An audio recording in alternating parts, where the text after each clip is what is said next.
So thank you, everybody. Thank you for joining. We know it's hard to be 3 days attending this training activity, but I'm sure that it will be really interesting. First, and before remind the program for these days, I think it's important to remind what is the objective of this partner training program.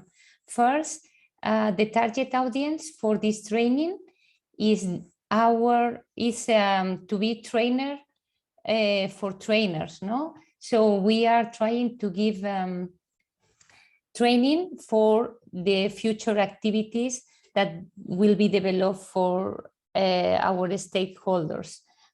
The objective is to know everything, to train these teachers, and also to know the educational tools that we have generated in the Zero Waste project.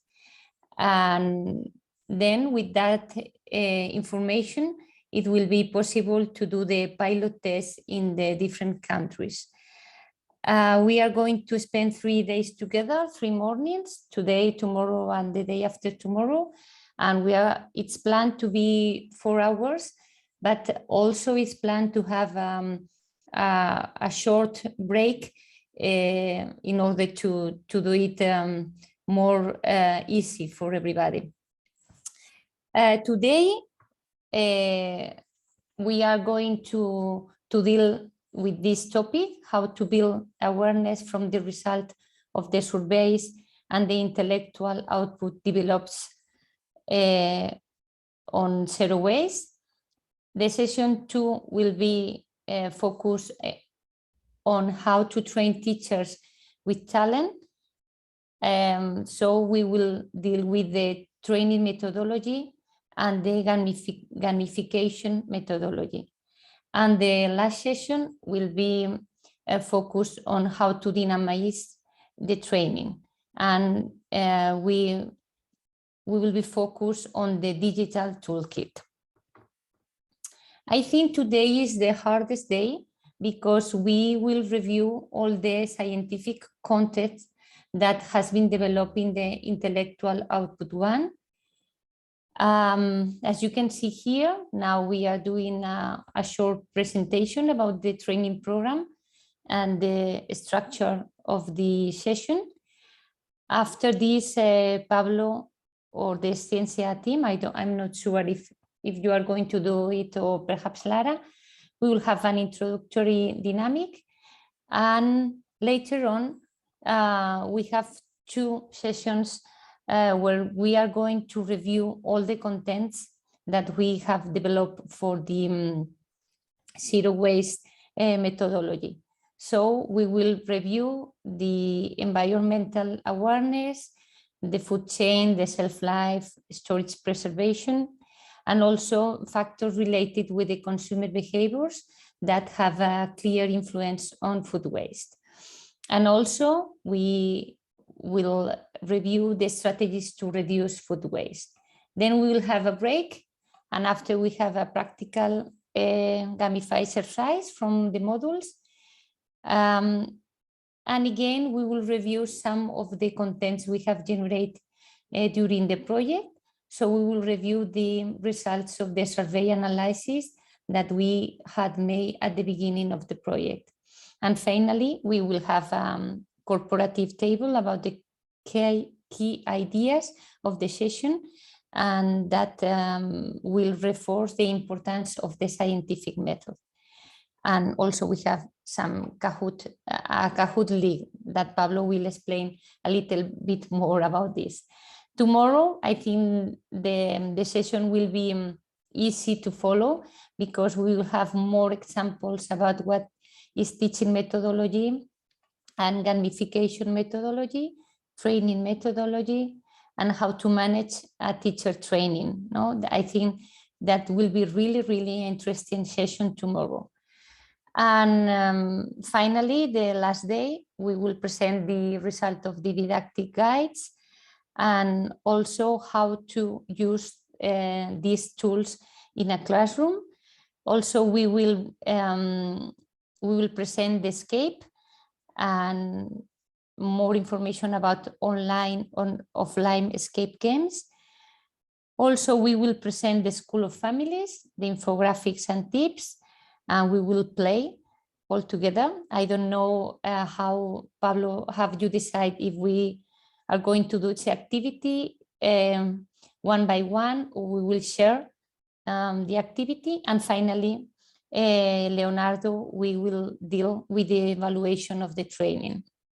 So that's all the things that we have to do these 3 days.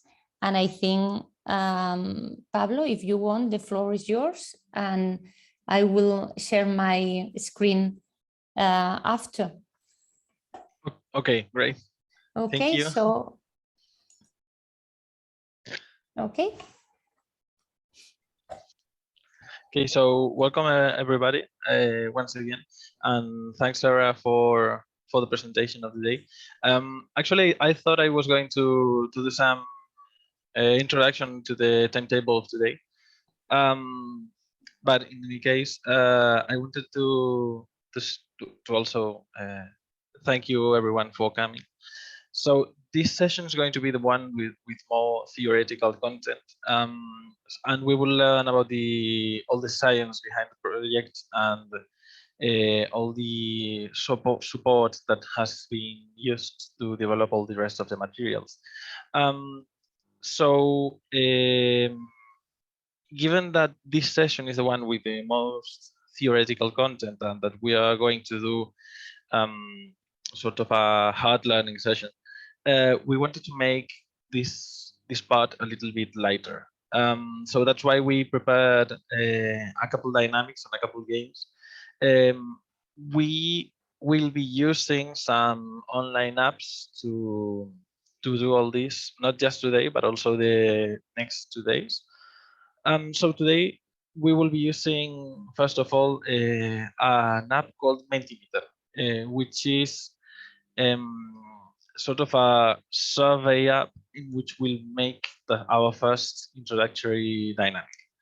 So I will be asking you all to go to this link, to menti.com, and just a sec, I'll try to copy the link in the chat so that you can follow it. And there we wanted to make a short introductory dynamic to see what are your thoughts on food waste and what do you think that are the main issues. So this app will let us create a tag cloud, which is sort of an image with the words that we all share here, and the ones that are most used will be bigger, and it's something similar to what you can see in blogs and so on with the tags. So as soon as you go in, please just try 3, 5. You can answer more than one time, and in a sec we'll slide the image out, the zero waste image, and we'll see what your answers were. So I see we already have one person that has answered. Let's wait just a bit longer. If you have any issues to access the web or something, just please write that on the chat or open your microphone and just tell, so that we know if there are any difficulties with it.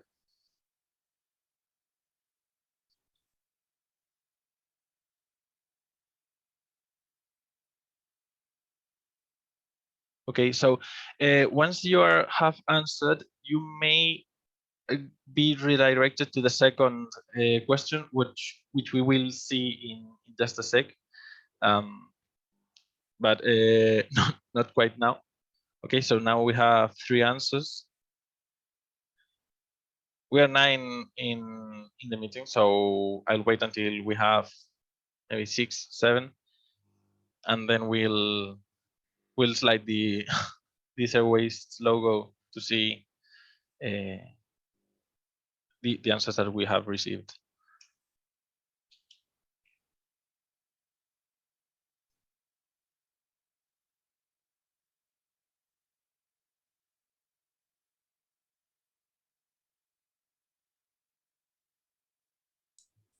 But sorry, Pablo, we have to do just the first. Yeah, just the first one. The Okay. second, I'll talk about the second one in just a second. Okay. Thank you. So let's see. Okay. Fine. So we can see that like economy and lack of planning are,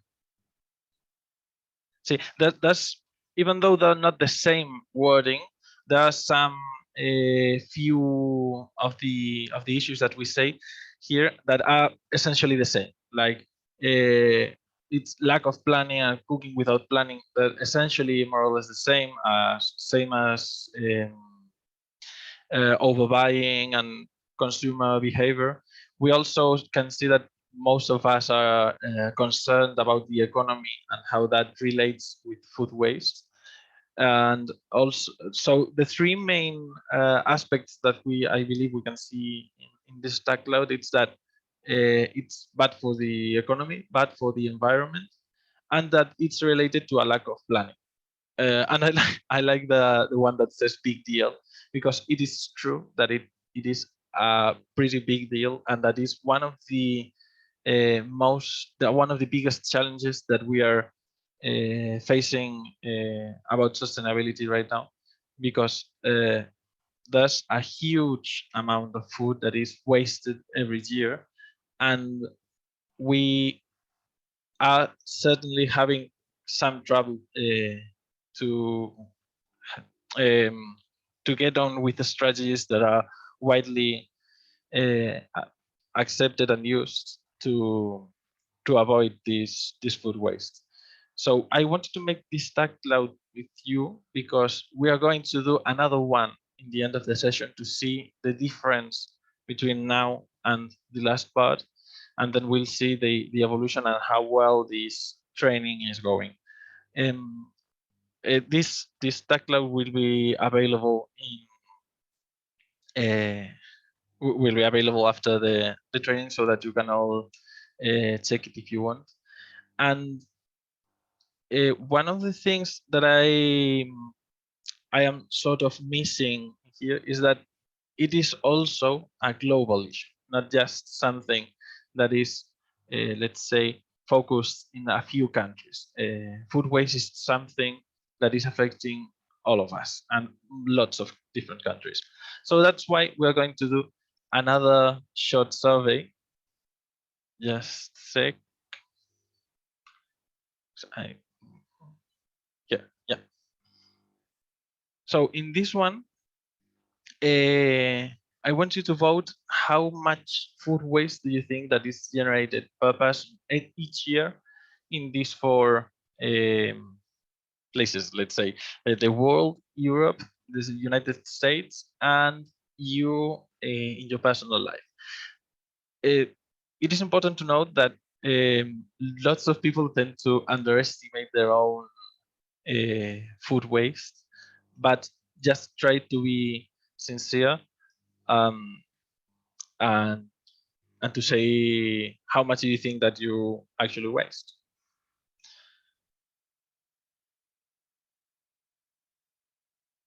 So this survey is mostly to see what's your view and how biased we may be when thinking how our food waste and the world's food waste is.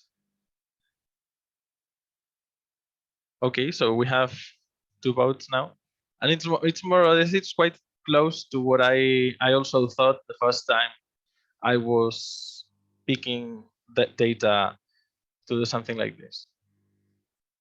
Okay, the last person to vote was really, the last 2 persons to vote were really optimistic uh, in quite a lot of these. Fine, great. Okay. So we'll see the raw data in a while because it's part of the scientific content that was used to develop all the materials, and will be treated in modules. I believe it's module 1. So I want to say that I voted more or less the same when I did with some friends this same survey, because a friend of mine prepared it when I was when I said that I wanted to make a training regarding food waste and so on. She works in this, and she made something quite similar to this. So even though we tend to think, as is the case, that highly developed countries are the ones that waste more, which is, I mean, seeing this data, we see that we think the world, on average, wastes less than Europe or USA, which isn't necessarily true. As we will see in a while, food waste is something widely spread, and it is not so different among countries depending on just their income. So the actual data is that the world wastes around 167 kilograms per person each year, which is quite higher than this number that we see here. So this person will be the closest one, I believe. And in Europe, we are just a bit above average. We're in 173 kilos. So most of us actually were quite optimistic in what our waste is. And something that surprised me, and it seems that quite a lot of people here knew it. United States actually wastes less per person in kilos than Europe. It's just 99 kilos on average. There might be some confusion factors and so on with this, because it is true that it is quite hard to measure this kind of indexes, as we will see also today. But I'm glad to see that most of you said numbers which are in how much you waste were way lower than the rest that we see in this survey. In Spain, we're close to that 82.9, because we are in, I believe it was 75 kilos per year. So it would be close to this number here. So with these activities, what we wanted to, and like with this introductory dynamic, we wanted to see what you think for a start about this problem, and how do you think the food waste is sort of spread in the world. And since this is all about raising awareness and being able to teach or train teachers to do so and to use the activities that we have developed, I think we can leave the floor again to Sarah, which is going to talk about the theoretical modules, and we'll be starting, I believe, with the context of their waste. So I'll stop sharing my screen. And okay, let me change my screen.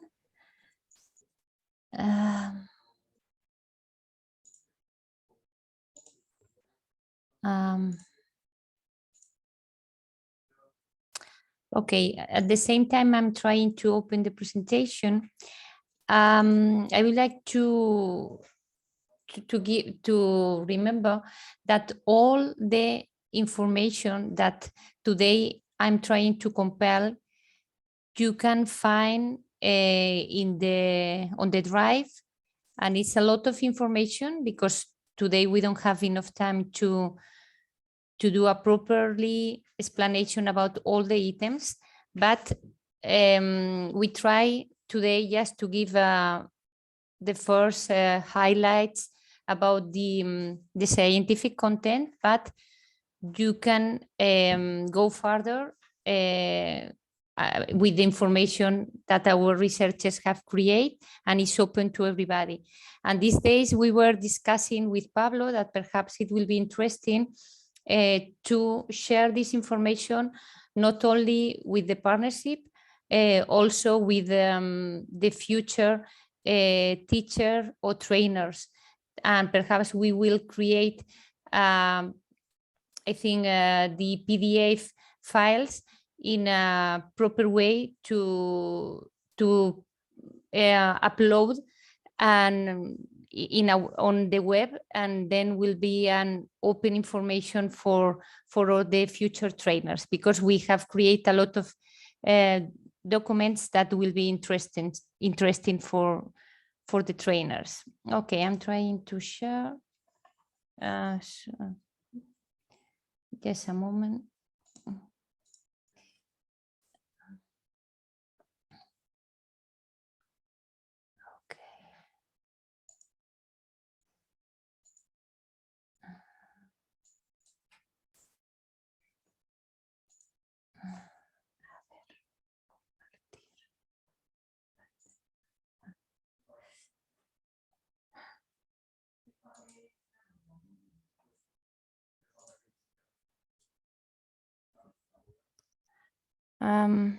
Can you see my screen or not?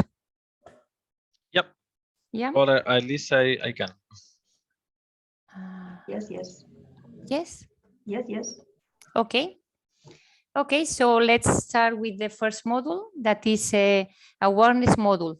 I think we have just started with this previous activity that Pablo made, and I think it has been really interesting, no, to know exactly what is the percentage of food waste and what is our position and what is the global position. In this first module, we are going to deal with all this topic: what is food, the food supply chain, food loss and food waste, some figures about food waste and sustainable development goals, how to measure food waste impacts, and drivers of food wastage. As I mentioned before, it's a lot of content with a very short time, so I just give a short highlight about all of them, and you have more information on the drive folders to go further. First, we have to remind what is food, because our project is focused on food waste. Even the title is more generic. Our deal is to reduce food waste at the household level. So we have to remind that food is any substance, whether processed, partially processed, or unprocessed, intending to be or reasonably expected to be ingested by human. And this definition is supported by European regulation. Also, it's important to point out that includes drink and also the material that has spoiled and is therefore no longer fits for human consumption. So we have to include in food the food that is not available for human consumption.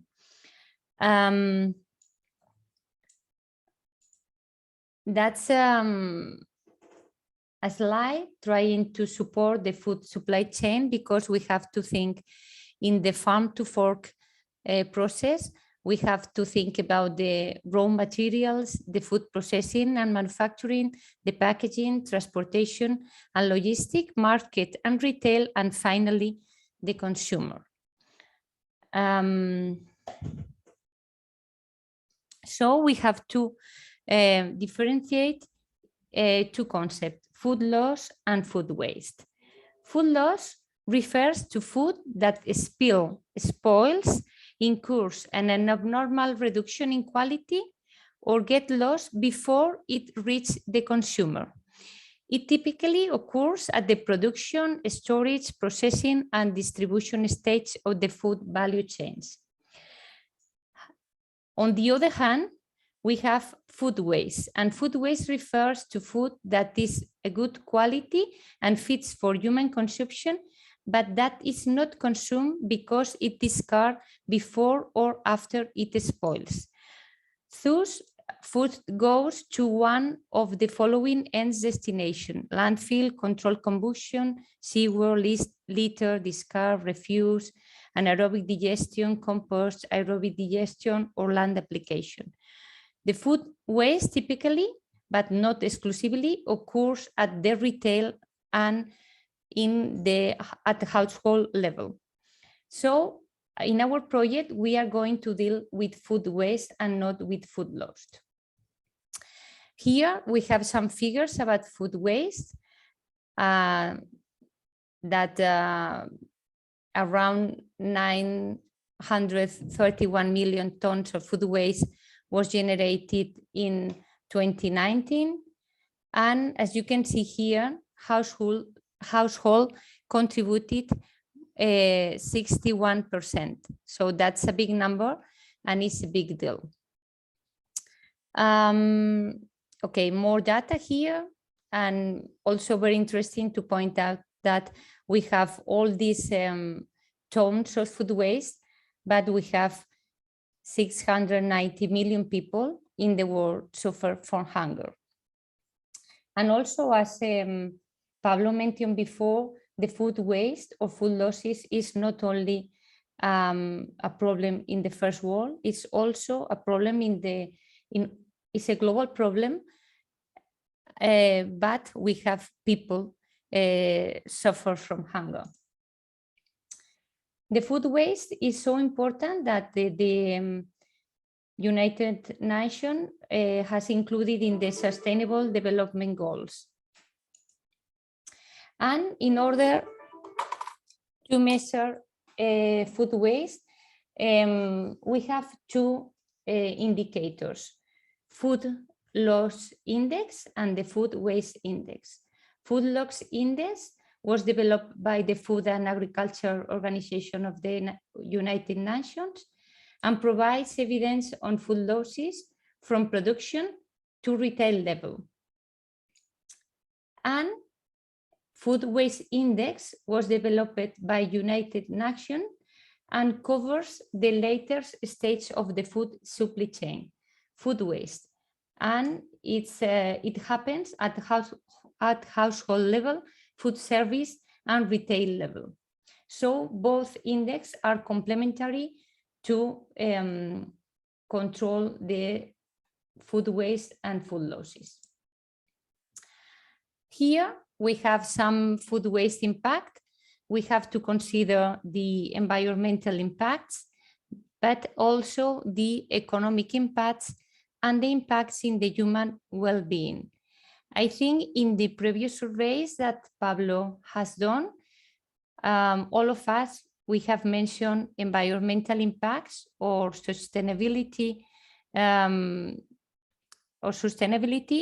Also, we have mentioned economic impacts and impacts on economy, but some of us forgot to mention the impact of food waste in the human well-being. The drivers of food wastage can be also classified in four topics: economics, because this food wastage is due to industrialization, economic growth, urbanization, globalization, and price. Also, it depends on the socio-demographic condition, age, sex, family composition, income level, and consumer type, the behavioral and cultural factors, and also, and of course, the political and institutional factors. Sorry, my phone is, I don't know how to switch off.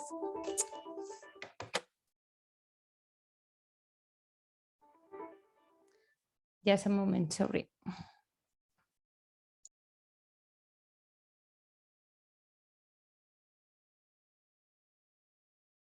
Well, these are the issues of being live. Don't worry. Yeah, and I hung out, but I don't know why it's still ringing.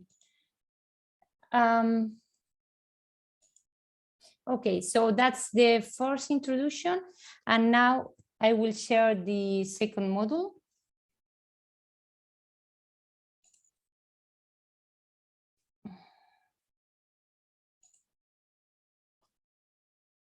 Can you see my screen? Yep. Yes. Yes. Okay, so Yes. after this short presentation about awareness, we have to go deeper in the knowledge module. The first, we have two modules in knowledge. That is module A, that is about food chain, food quality, and food spoilage. So we are going to deal with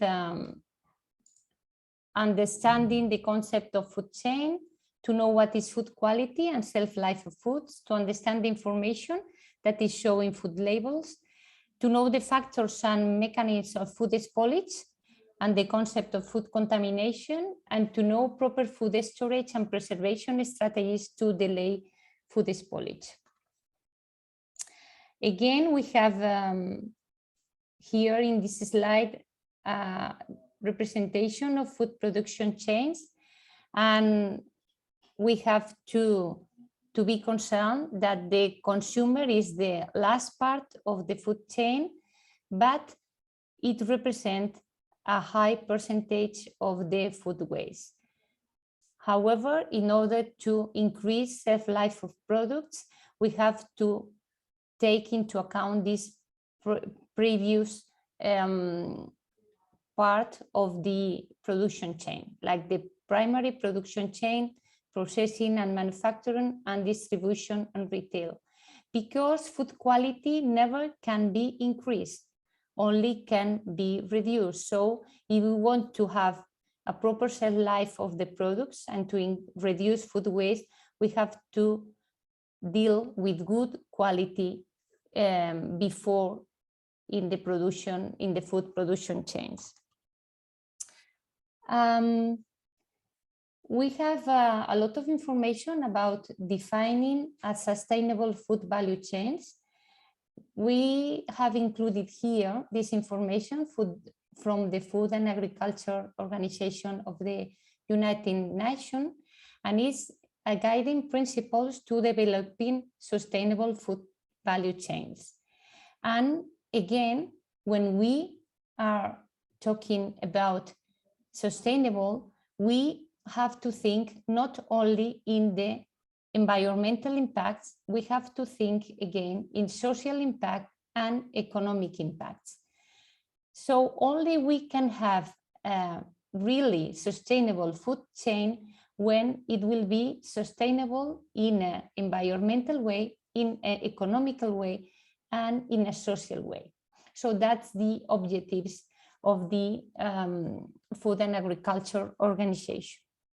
You have here the link if you want to go further. And also, really interesting information that we can find in the Food and Agriculture Organization of the United Nations is a food loss and waste database. You can use this in order to consult the different losses and waste that happens during the food chains.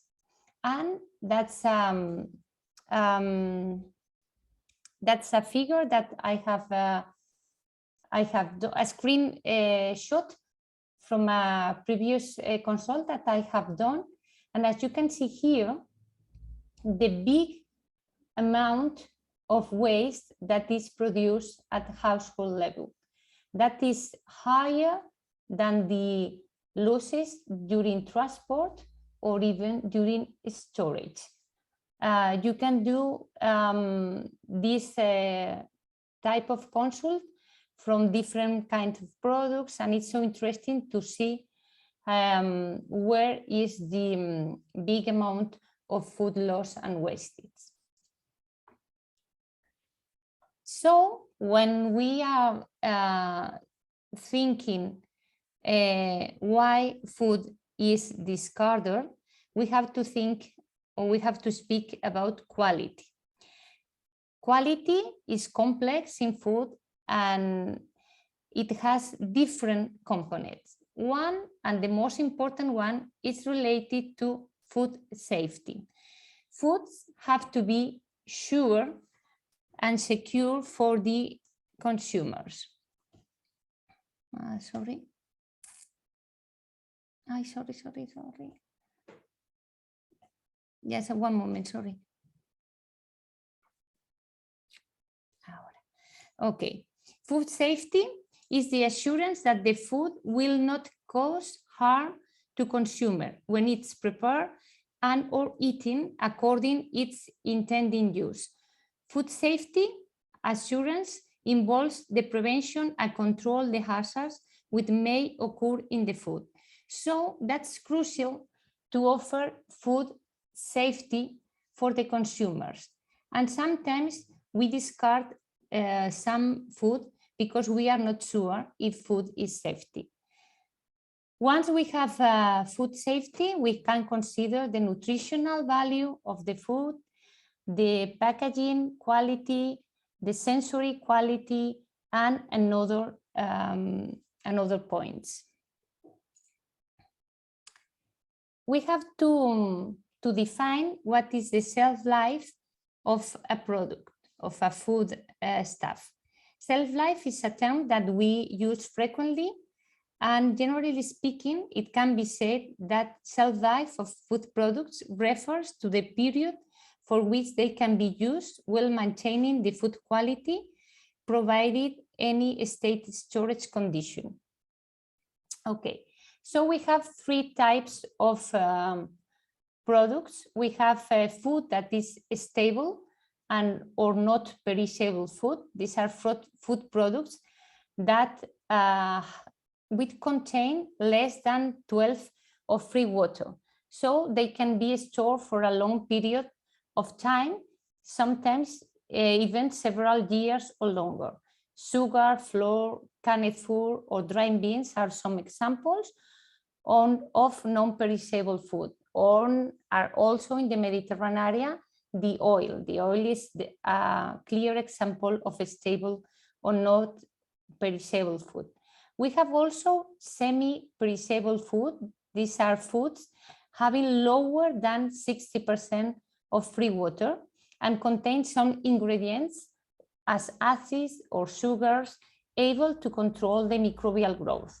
These food items may therefore be preserved for a long time, about 6 months, if they are properly handled or preserved. Aqui também há o outro. Cheese, potatoes, and apples are some example of these semi-perishable food items.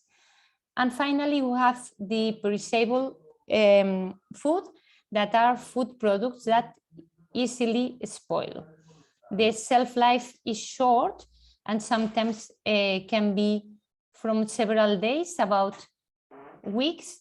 And as you can imagine, milk, dairy products, eggs, meats, poultry, and seafood are some example of this kind of foods.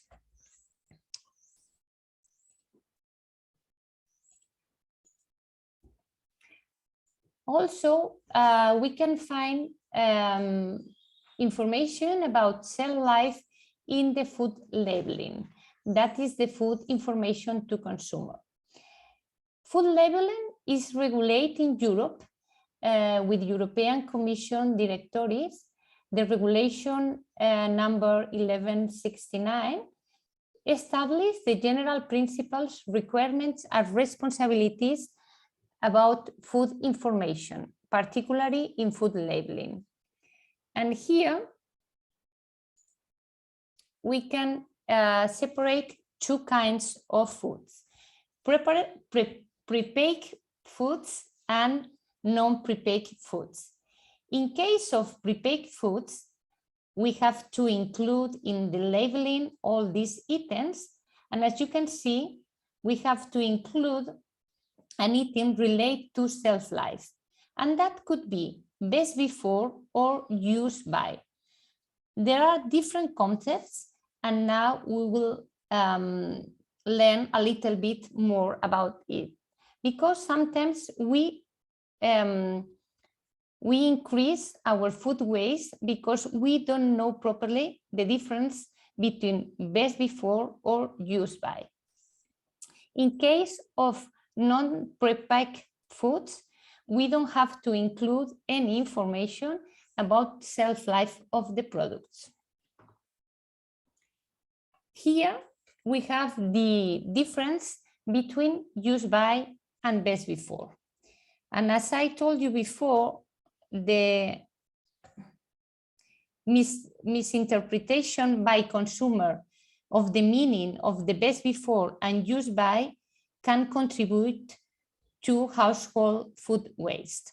The European Commission estimates that up of 10% of the 88 million tons of food waste generated annually in the European Union is linked to date marking on food products. So if we learn a little bit more about it, we can reduce the food waste. When a product includes best before N, refers to food quality of the products. So if you consume this product after this date, you don't suffer any problem. It's not related to food safety. However, use by refers to food safety, and foods should not be eaten after this date. For example, we can use by for a prepacked fish, and we can have a serious problem if we eat this fish after the use by. We can have some contamination. However, if we are going to consume chips or flour after the best before recommendation, we are not going to have any health problem. Okay, so best before refers to quality greater than safety. However, use by refers to safety issues. Here there is a decision tree that use companies in order to decide when they are going to use by or best before. That's complicated for the companies, so for the food producers to decide, but is supported by this kind of decision tree. And about food spoilage, we have to know the susceptibility of food to this food spoilage, and that is due to intrinsic factors that include the food structure, composition, water activity, as I mentioned before, is really important, pH or acidity, and redox potential. And also we have to consider extrinsic parameters that are the factors in the environment where the food is processed and stored. And the most important one could be temperature and relative humidity, and also the atmosphere composition. We know that keeping products in low temperature, we can extend the shelf life. Also, we have to consider the exposure to light. Here we have the major cause of food spoilage that could be physical, chemical, biological, and other. These two are biological, one are microorganisms, but we can also have another biological causes of food spoilage. In case of physical, it's important to consider the physical injury. That's important in loss. That's an important cause of loss in fruit and vegetables. The chemical,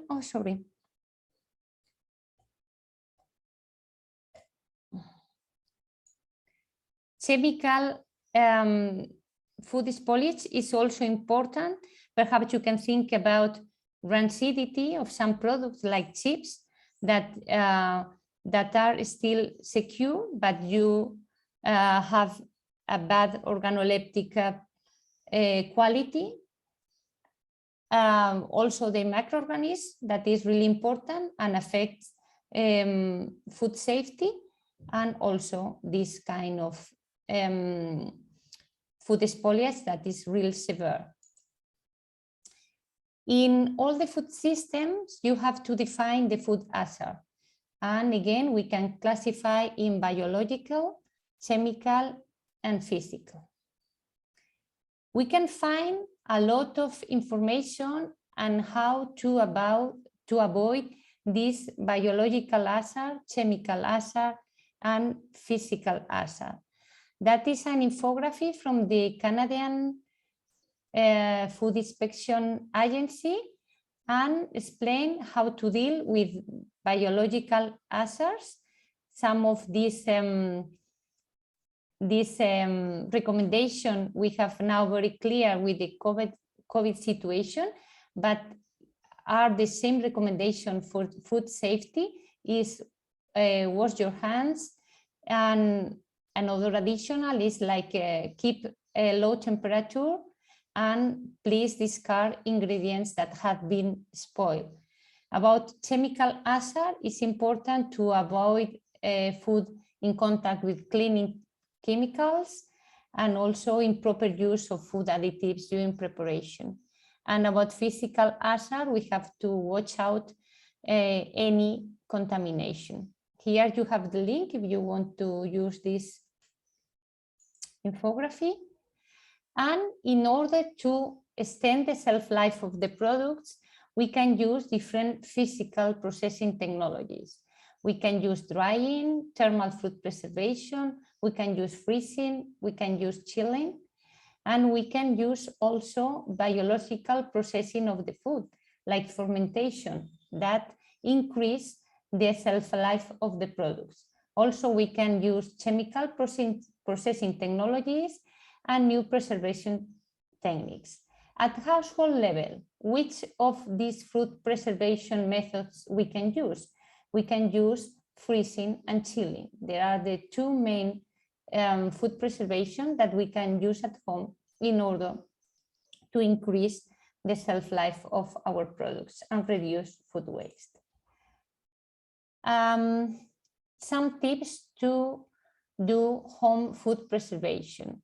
So here you can use during shopping, try to buy products that do not need cool temperatures, should be collected first, and always buy at the end the products that needs refrigeration.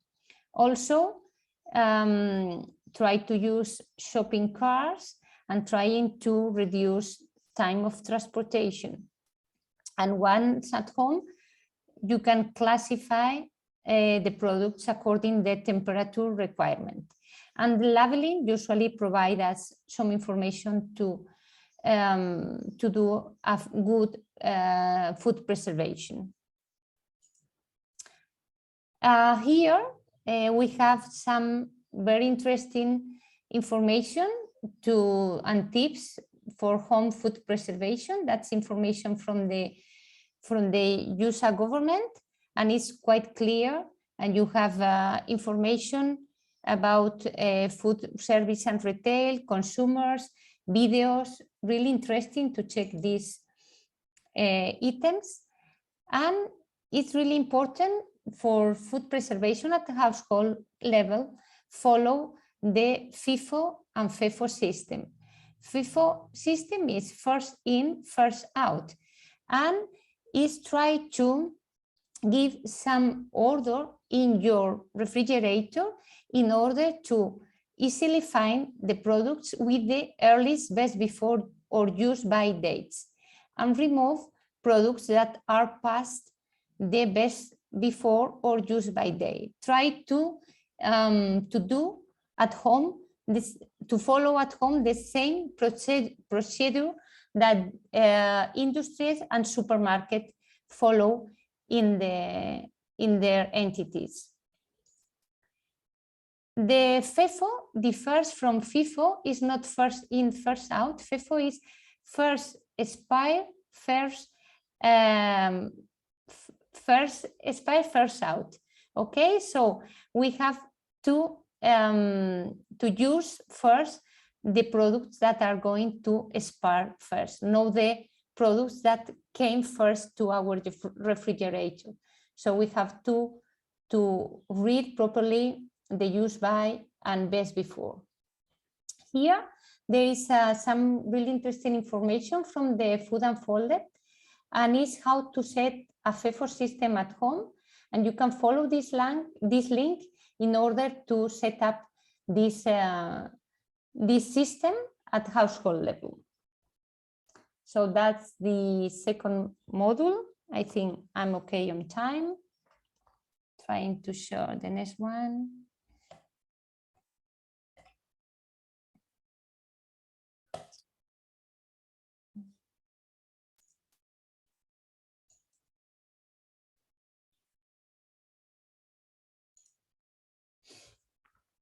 Okay, so let's go with the second knowledge module that is about sales and consumption aspects and relationship with food waste. Okay, here we try to understand consumer motivation and behaviors that lead to food waste, and know the factors that influence food waste in extra domestic consumption, and recognize the type of waste that occurs at the distribution level and business strategies that can cause the most waste. Here again, we have to remind that responsible consumption and production is one of the Sustainable Development Goals. And again, we have to remind the differences between food losses and food waste.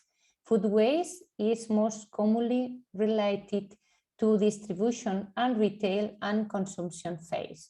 So again, remind that in this project, we are dealing with food waste.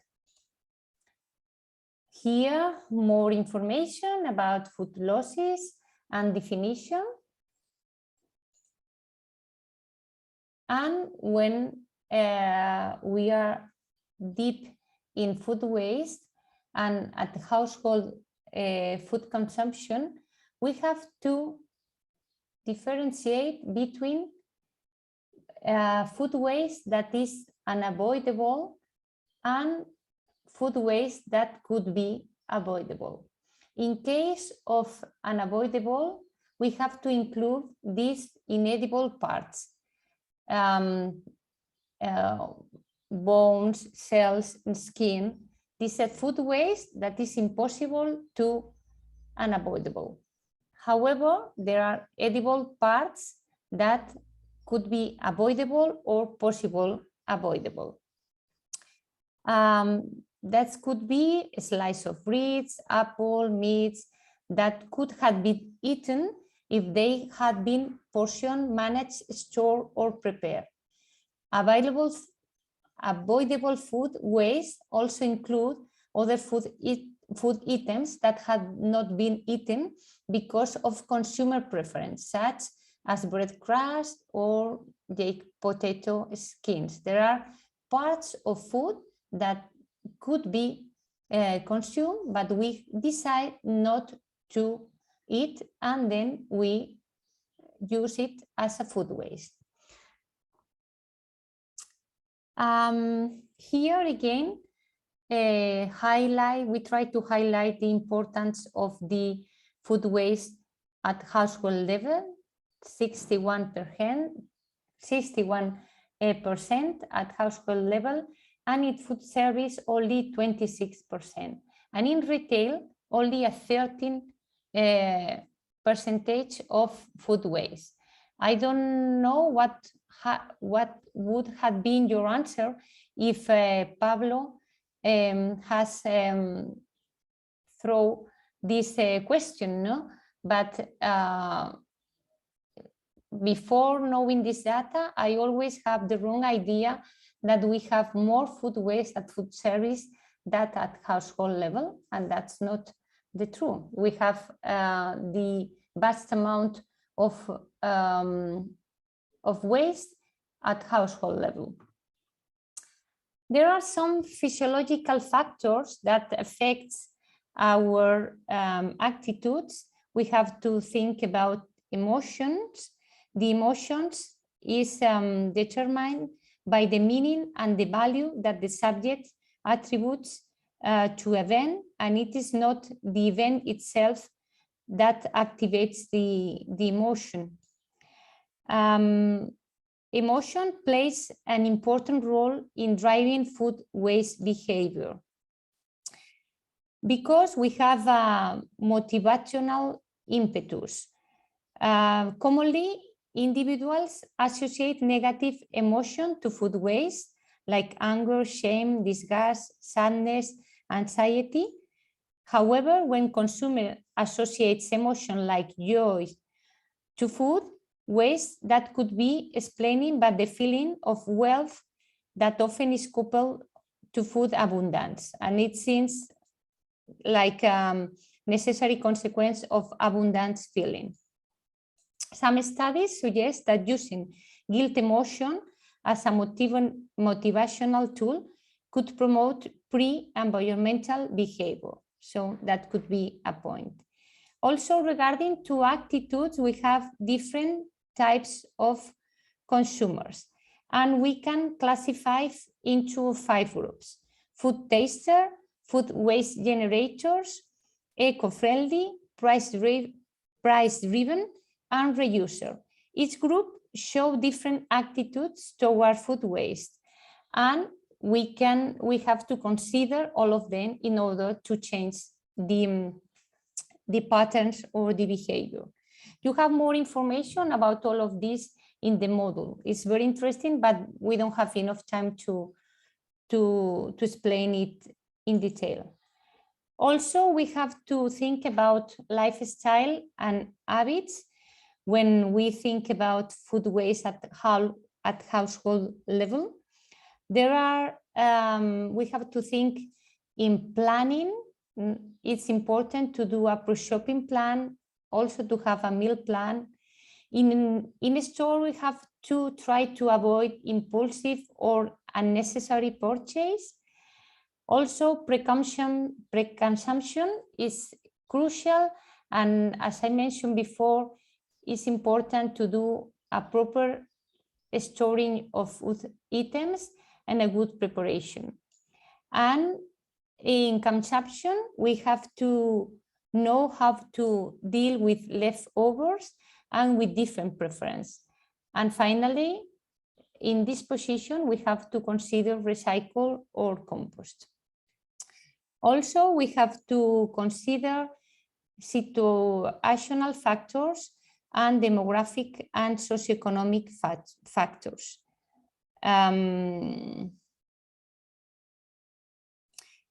For example, from a demographic perspective, youths tend to waste more than elders, and concerning the socioeconomic variables, the more the level of education, the more quantity of wasted food.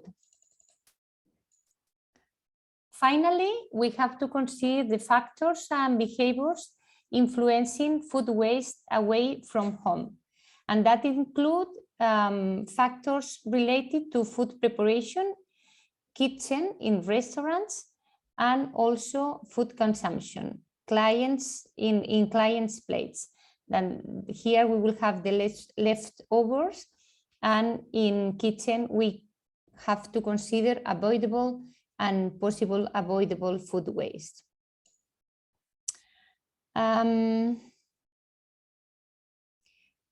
In kitchens, in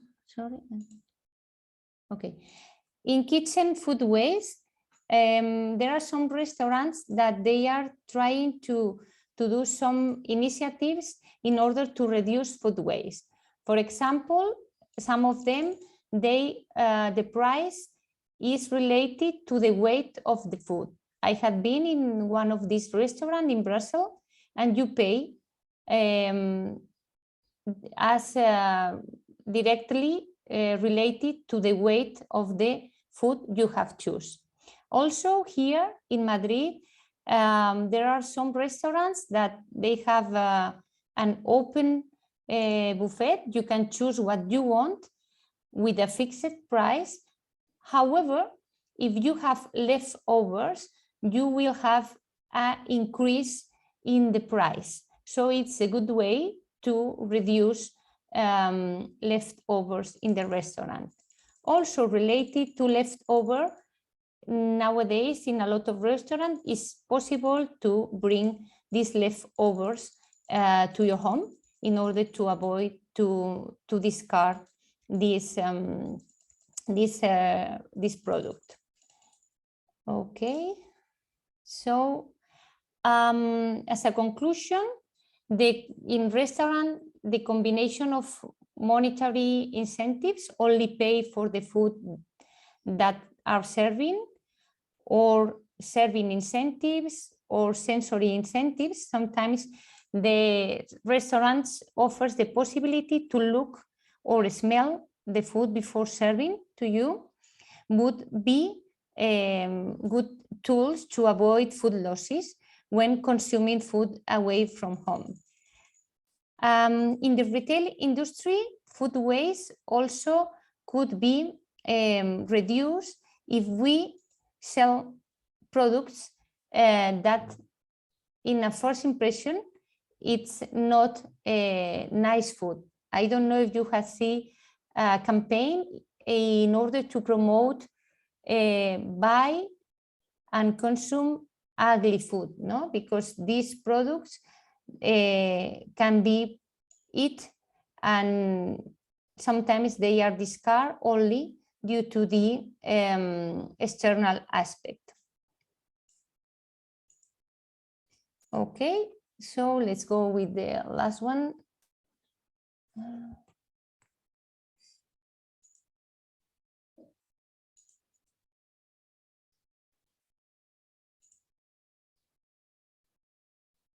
And finally, we have the best practice module. That information will be it's a first is the first of the information that we will develop in the project, because we are going to do a best practice module, no, that FACAM will develop it, and here we have tried to compile some strategies to reduce food waste. First, in order to reduce food waste, we have to consider the 3R strategy. We have to think about recycle, reuse, and remake. And for reducing the level of food waste, we have to do some important change in our behavior. And these changes can be guided by the basic criteria of the circular economy. That's why we include here this 3R strategy.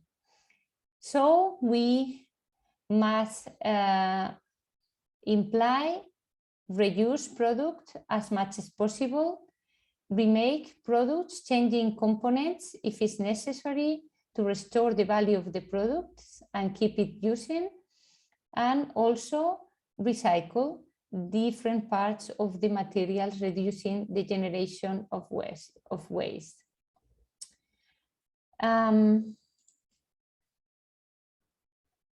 Avoiding food waste is not just a consumer problem, because as we have seen before, all the food chain is involved, and we have also to reduce food losses during production of raw materials, during processing of the food products, and also at retail consumer.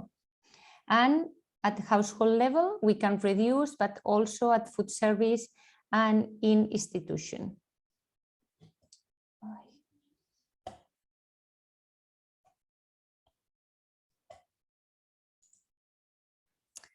Okay, in processing industries that represent 90% of the food waste or food losses, we can reduce the food waste, improving packaging, encourage the consumer education, forecast adequately the necessary food inputs for the production process, using an enterprise resource management software to avoid overstocking, remanufacturing in the case of production errors, and of course, turn the waste into income through circular collaboration.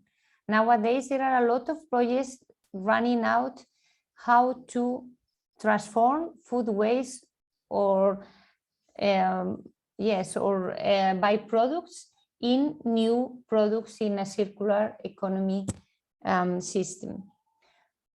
At the wholesale and retail level, the 5% of food waste can be reduced, optimizing planning and storage, focusing on avoiding surpluses, optimizing transportation and delivery, working with suppliers to coordinate the process of food supply, investing in technology, selling ugly products at a lower price, and collaborating with local entities as food banks to donate unsold food. At food service sector that give the 12% of the food waste, we can reduce the food waste, measuring food waste to reduce production, investing in technology that will be capable of predicting food orders in advance, planning the menus correctly, control inventory days on hand, moving from batch food to cook to order preparation, also donating food surplus to food banks or charities, and run offers and discounts. And finally, the role of consumers, here the 42% of the food waste. We can reduce food waste adopting healthy diets with less elaborate products, buying only what is needed, storing food properly, paying attention to food labeling, and using best before and use by dates properly, using leftovers, buying from local food producer and eating seasoned products, and also sharing and donating the food that otherwise would be waste to food banks and rescue programs. So we have here a joint endeavor in order to reduce food waste and also in order to have a more sustainable food chain. And as I mentioned before, not only in an environmental or economic way, also in a social way. It's important to promote food banks, soup kitchens and shelters, trying to provide food assistance, helping to reduce hunger, and we can use sometimes food waste in order to enhance these activities.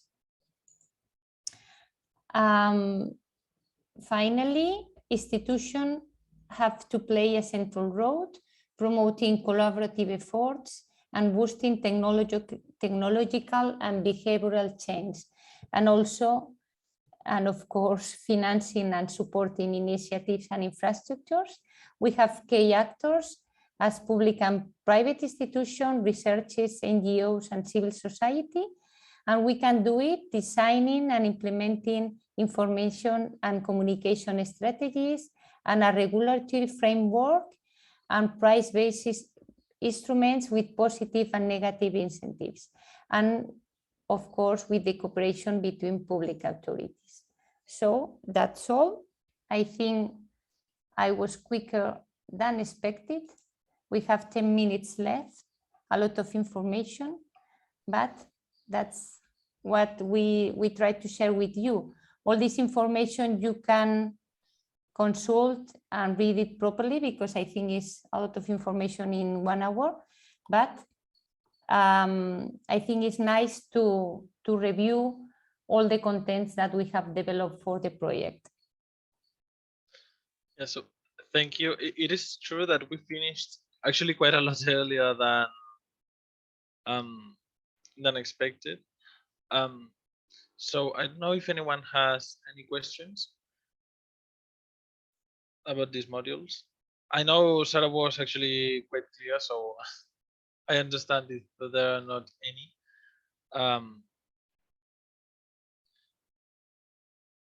Yeah, Alan? Yeah, yeah, thanks, Paul. I was wanting to ask a question about the figures about the waste with household at 61% and retail at 13%.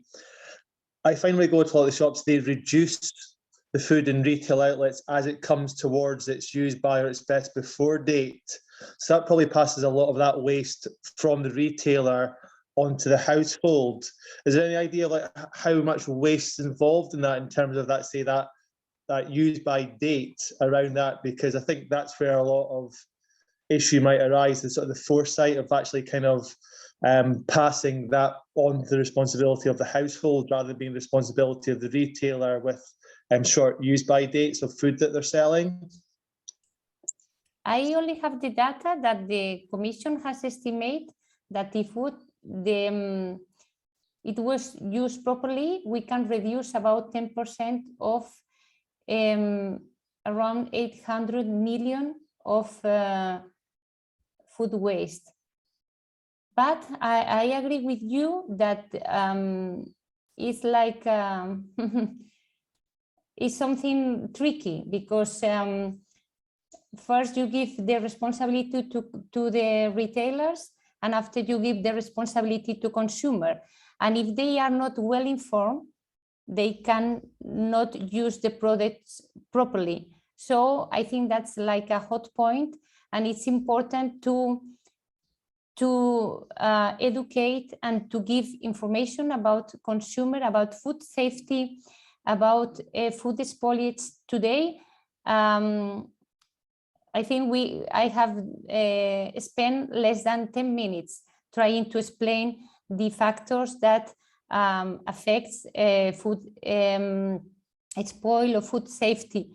But it's important to invest time in order to know if you can eat a yogurt after the date that is in the labeling, and perhaps you will notice that is more acid than another one, but it's something that is not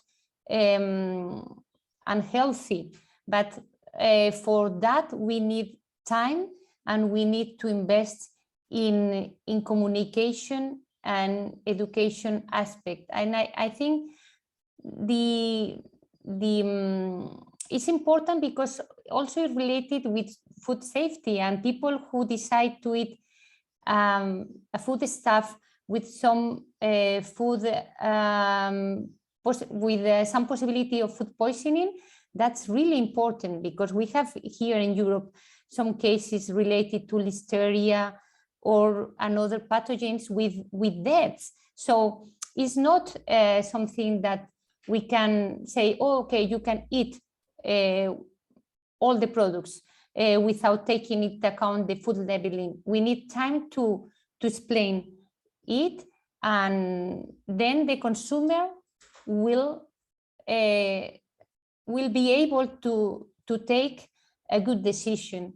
But I think now people try to avoid to take decision because the risk of have a food poisoning is really high. I don't know if I have given the answer to your question.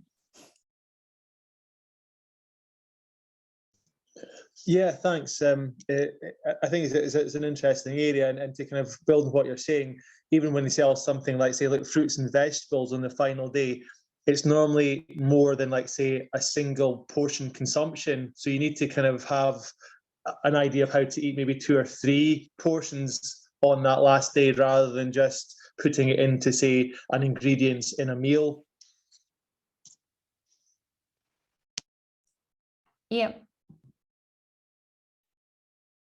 And also it's important to be focused on children, because I think if children will receive this information with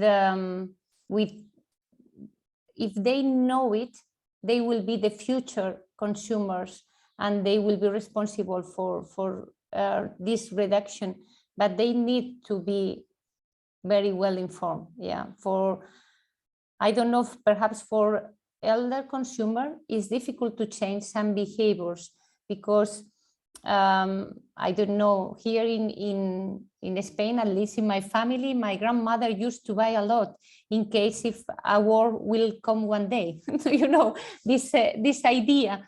And it's really difficult for these people try to change these habits, but we have the power to try to change with younger people, but with information, always with the scientific support to take the proper decision.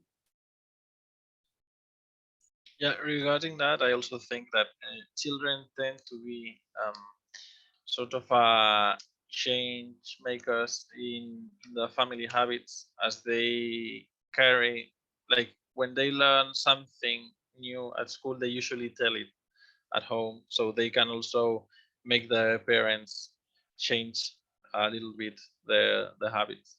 And that's why it is so important to start with education. And Leonardo, you also raised your hand. Yeah, well, first of all, Sarah, thank you very much. It was a very informative session. I think what could be also quite important raise is still important the disruption that we have done.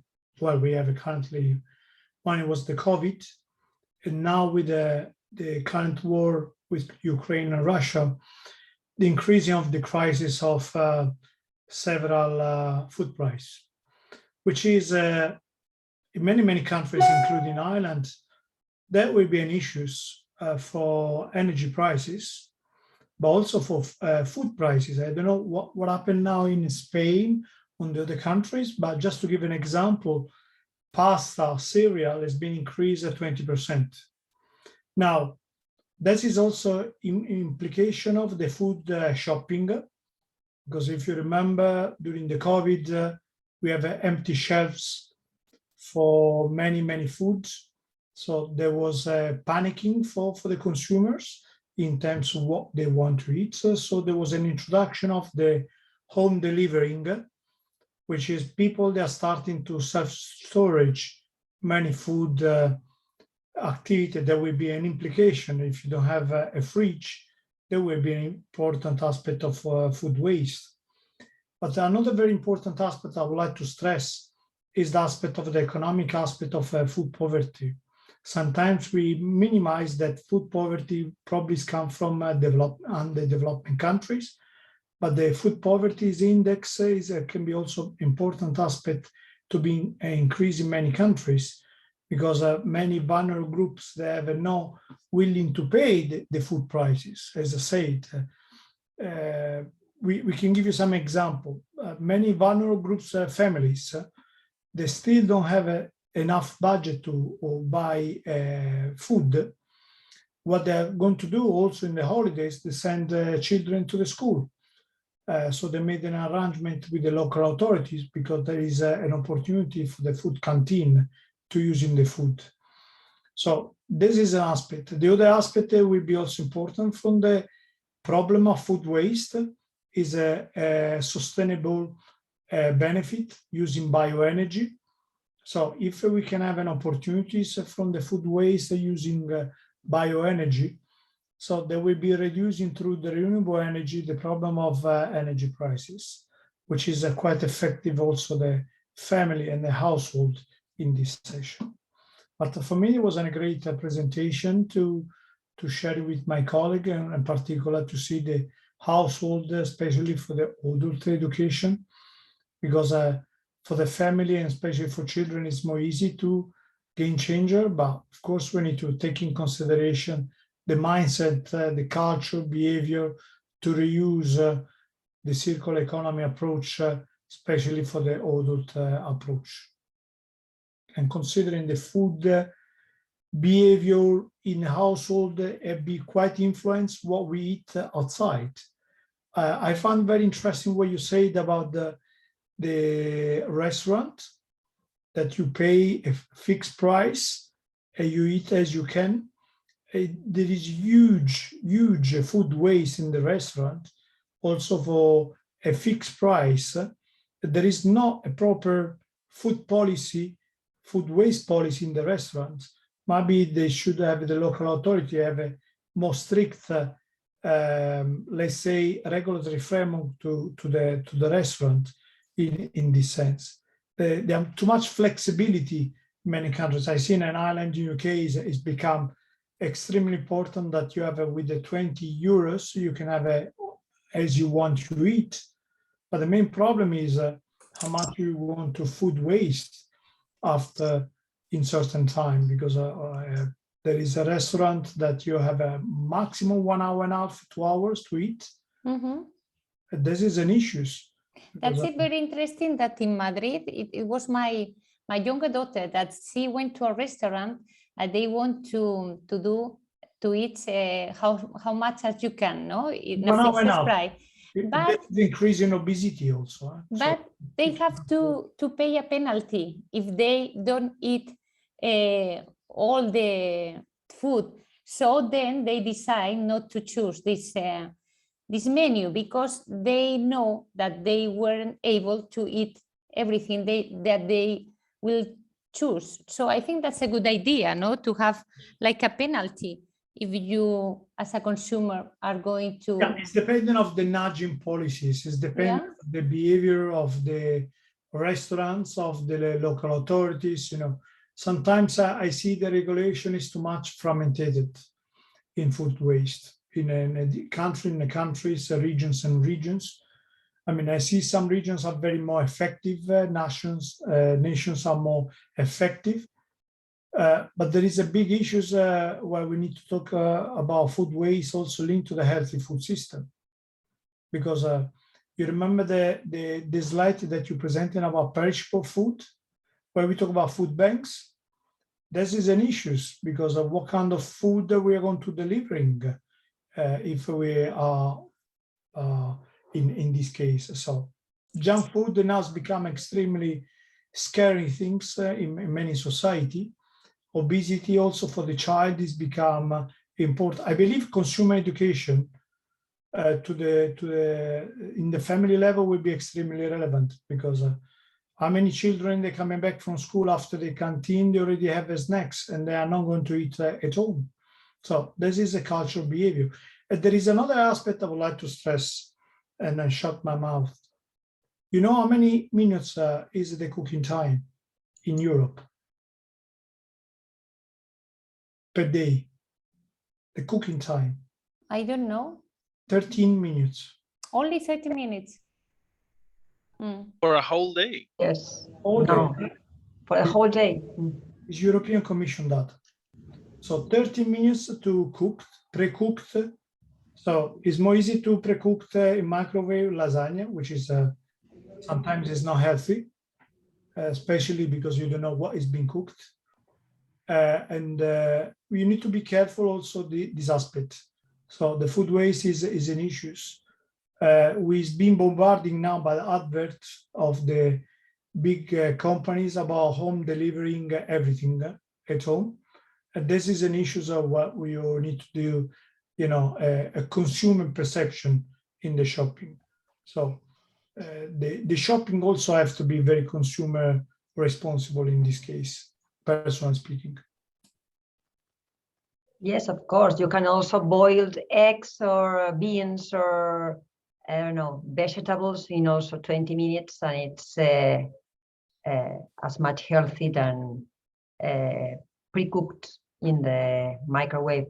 But I don't know, maybe you have also needed to have a salad for you if you are in, not a family, I mean, if you are one person living alone at home, maybe you don't need too much time to cook, I mean, to dedicate time, and you have a sufficient enough time to have a healthy and proportionally correct quantity of food. I don't know if you are talking, Leonardo, about only pre-cooked food or in general. No, I in mean. general, in general. Okay. We talk about statistic data from the European Commission. They say per capita family in Europe, we have 30 minutes to cook our meal.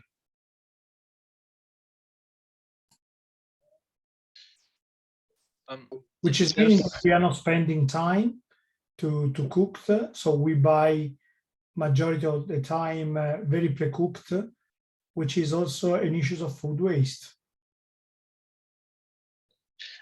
There's also well, there's a couple things that I wanted to say about all these comments that you shared with us. In these restaurants that you have like a penalty by leaving some of the food, that actually is one way of using guilt as a leverage to try to avoid food waste, which, as Sarah said in the presentation, is one of the strongest things that we can do. We know that guilt when wasting food is one of the biggest drivers to avoid it. So this, we know this is effective because it's sort of a way of transforming this idea of feeling guilty by wasting. And also I wanted to know that I wanted to note that it is important to say here, since we are going to be the trainers of teachers, that we shared an article in our social networks, in the Zero Waste Project networks recently, that it is about shortages and food waste.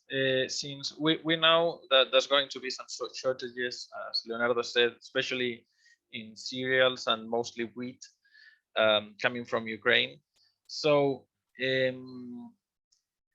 contrary to what we might think, shortages tend to lead to higher food waste because of, as Leonardo said, lots of people tend to keep more food than what they actually need, and this is something that leads to food waste, even though most of that food would be non-perishable. So it is important to be aware that these shortages might lead to this higher food waste, and that we have to act now in this raising awareness campaign and actions that we are taking now. I don't know if anyone else has any comments or something else that you want to discuss now, but since we are maybe 5 minutes, well, 7 minutes ahead schedule, we might make now the break and come in at 11:30, so we can like move everything forward 5 minutes, if it's fine with all of you. Yeah, I think it's okay. Okay, so I'll pause the recording and we'll see you in 20 minutes. Okay. And thank you all again for being here today. Now we're going to start with the second part of the training activity. It's going to be lighter since it doesn't have as much theoretical content as the first half. And once again, as at the start, I'll ask you to have your browsers ready, because we'll use them for a couple activities now.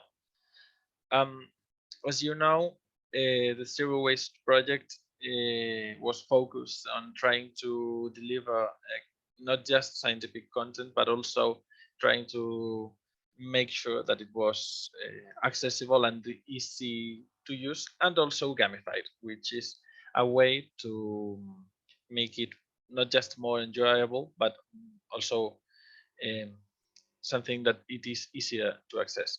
So in that regard, we had not just the final gamified activities, which we will be presenting the second and the third day, mostly the third day, We also had some examples of gamified exercises or exercises that could be gamified in all the modules.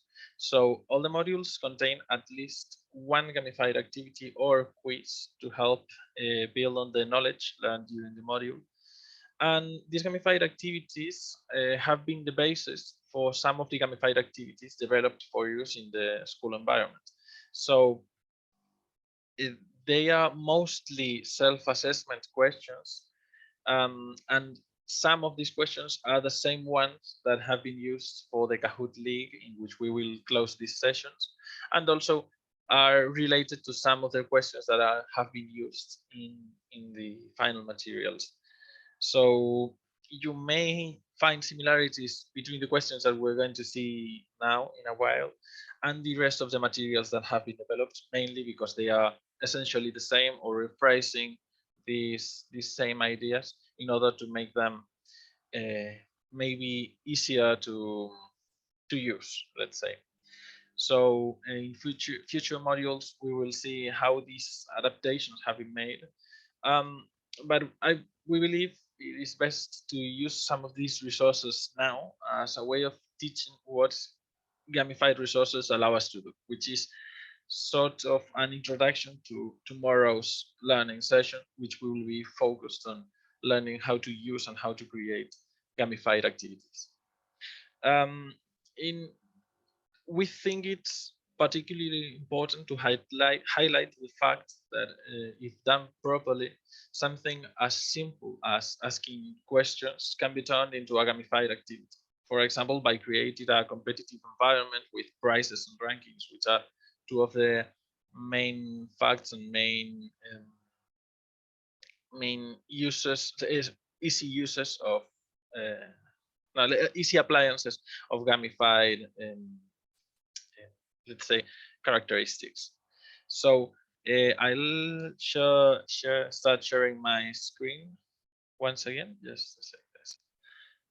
So we have in the learning modules, we have many many pages that have questions and practical examples of the scientific modules.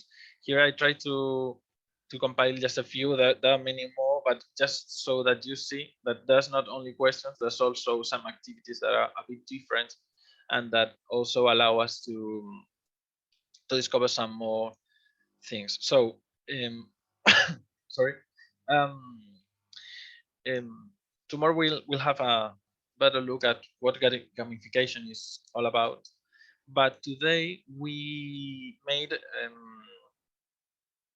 a gamified version of some of these self-assessment questions that are present in the modules. So to do that, we have used a tool that we highly recommend to do these kind of things, which is Kahoot. Kahoot is an online platform to create surveys and also to create quizzes and so on that can be done either in a competitive environment, which is the case that we're going to be seeing now, or in a non-competitive environment. You can choose either to use points and to set marks for the participants or not. So we will be using it today in this web page. You have to access via your browser to www.kahoot.it, and this is the game pin. If you will find a web page in which you just have to type in these numbers, and then it will ask you to give a name to identify yourselves. In this first Kahoot, we will be doing two today. In this first one, you don't need to set your name. If you want to just write down anything funny, it's okay. So we will be doing the questions that appear in the first module. We haven't changed anything about them. It's just to show how these activities that are proposed in the original modules are, and that then we can see how much have we learned in this first session. Some of the questions may be a bit difficult. But in any case, don't worry, because this isn't an exam. It's just to see how gamified activities are, how they work.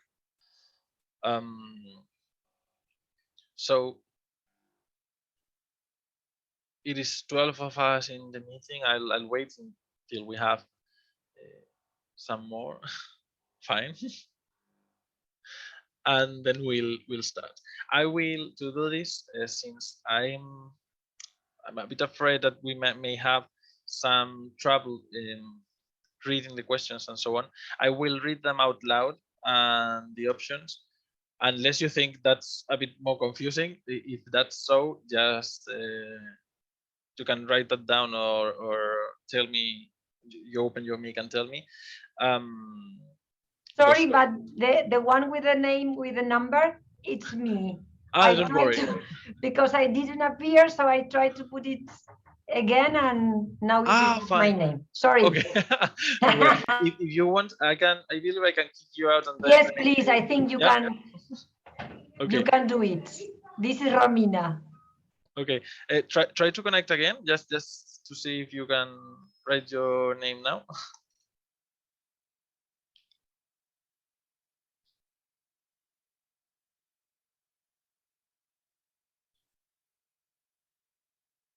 Okay, so just to make a brief presentation of this Kahoot platform a bit further, it is a great way to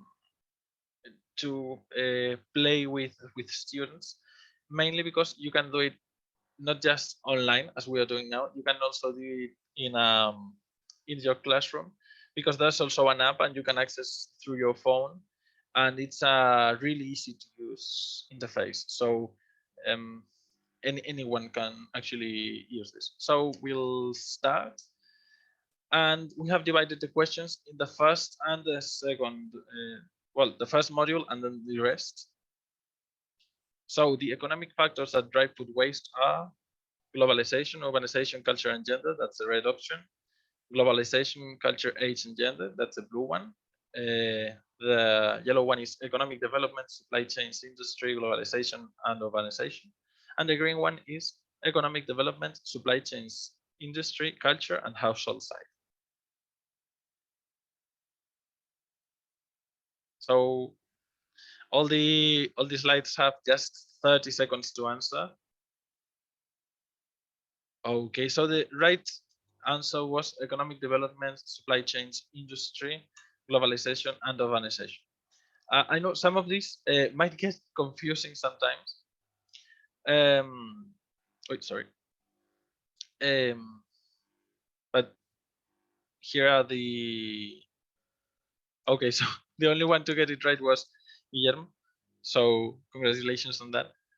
And then we'll move on to the next question, which is the globalization of food supply chains is related to hospitality and the effect of social norms on food waste. That's the red option. Blue one is it disconnects the production and consumption of food. It is related to consumer sex, and none of the rest are true.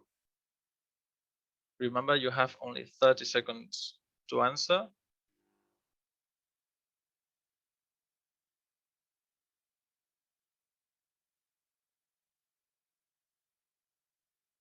Okay, and well, now more people chose the right one, so that's great.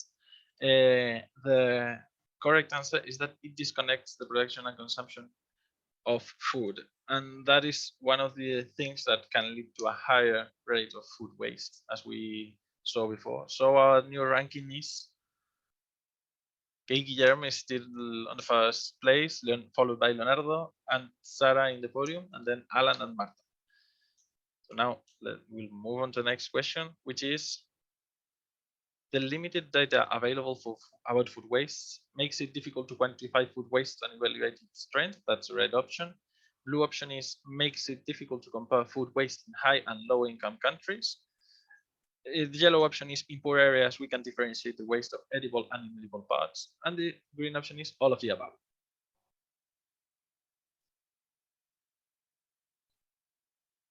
Okay, we have all 10 answers, and the correct option was all of the above. Oh, this one's right. Yes. Love it. So there's a lot of problems that we have regarding the collection of data, as we said before, and that leads to many other difficulties. And before moving on to the next question and to the ranking, I want to ask, do you prefer for me to write, or to read out loud the questions and answers, or do you prefer to just read them on your computers? Just to make sure I'm not making it any more difficult for you. No, you can read, of course. Okay. Yeah, I think great. it's better if you read Mhm. it. Yeah, Okay, it's great. easier to follow. Then we'll Yes, go the on same. this way then. Okay, so okay, the ranking changed a bit. Guillermo is in a strike of 3 correct answers. He's still in the first place. Then followed by Sara, Alan, Marta, and Pilar.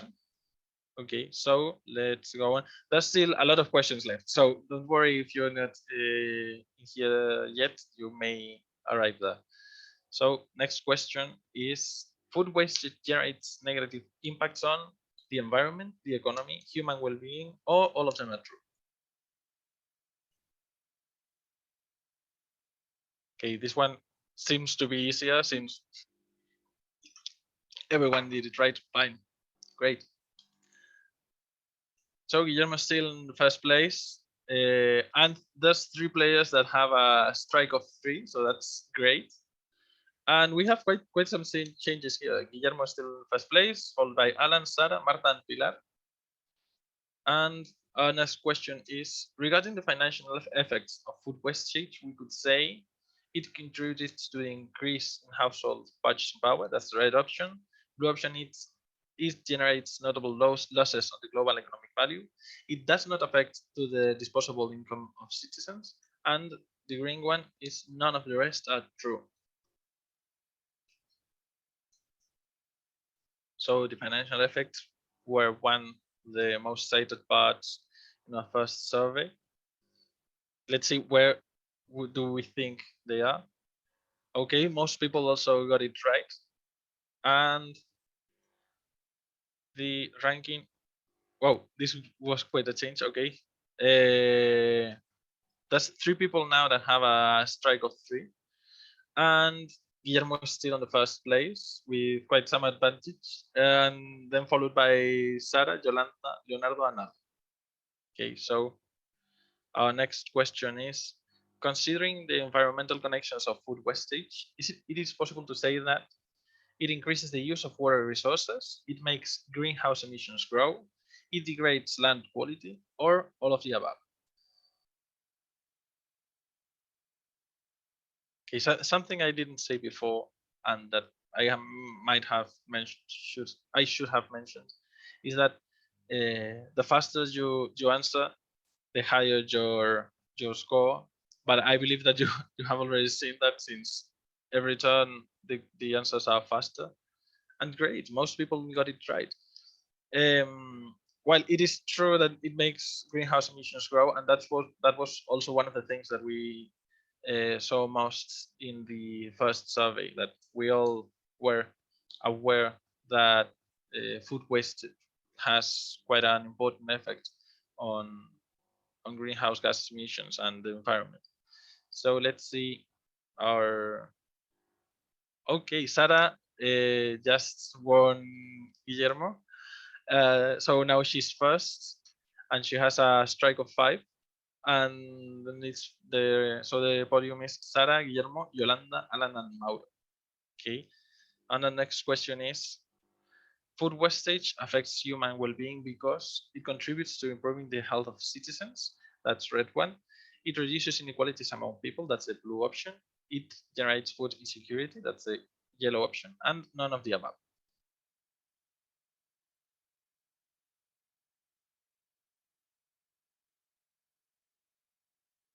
Okay, and we still had some seconds left. It generates food insecurity. That was the correct one, and most people got it right. So the ranking now is: Sara is still in the first place with 4,700 points, followed by Guillermo, Yolanda, Alan, and Mauro. Okay.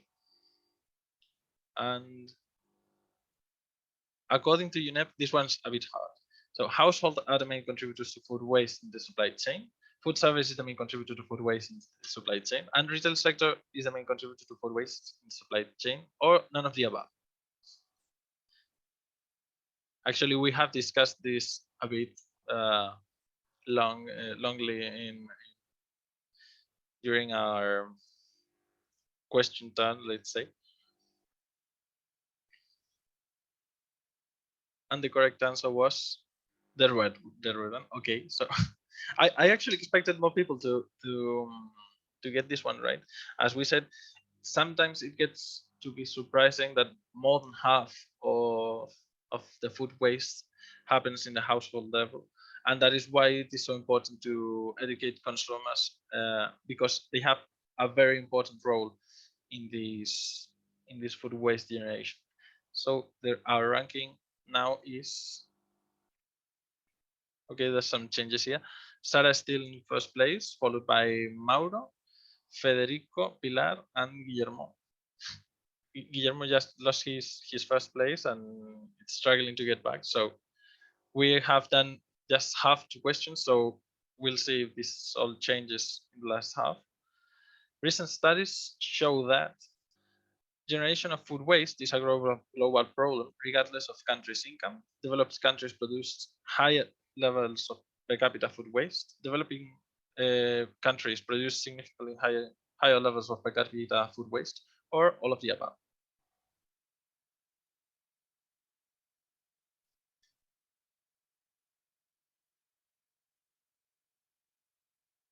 Okay, so this was one of the things that we also discussed in our first dynamic that we did with that survey. It gets to be quite surprising also how food waste on average per person is a pretty widely spread problem, and it's present in all the countries regardless of their income. Even though it's true that some countries have higher food waste index than others, we can say that it's not just dependent of their income. So the new ranking is going to be changed, I believe. Is Sara in first place, followed by Pilar, Mauro, Federico, and Guillermo. And in order to measure the progress toward the SDG, the main indexes are the food loss index and food waste index. Red option, blue option is food improvement index along the global value chain. It is not possible to measure this progress, or none of the above.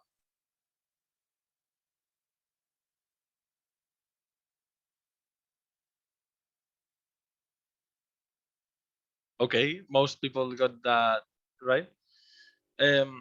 So these two indexes, the food loss index and the food waste index, are the two main indicators that we use, the two main indexes that we use to measure this progress that we are trying to get towards responsible production and consumption. And we will see in the following days, because we made an infographic about this to explain them as part of the materials that we have developed for the food waste project. So let's see how our ranking has changed. Okay, Sara is still in the first place, followed by Pilar, Federico, Mauro, and Alan. And let's go on. This one's true or false. Most households in Spain admit to wasting food both as they have bought it and after cooking.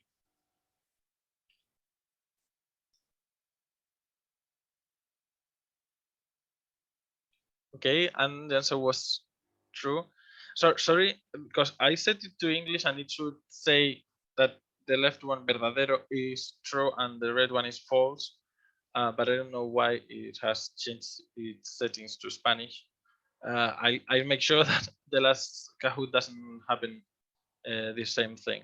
But in any case, congratulations, because most people actually got it right. And our ranking changed a bit. Still, Sara, Pilar, and Mauro are the three first in our ranking, then followed by Federico and Alan. And food loss refers to food that spills, spoils, has a reduction in quality, or get lost before it reaches the consumer. True is the blue one, and red is the false one.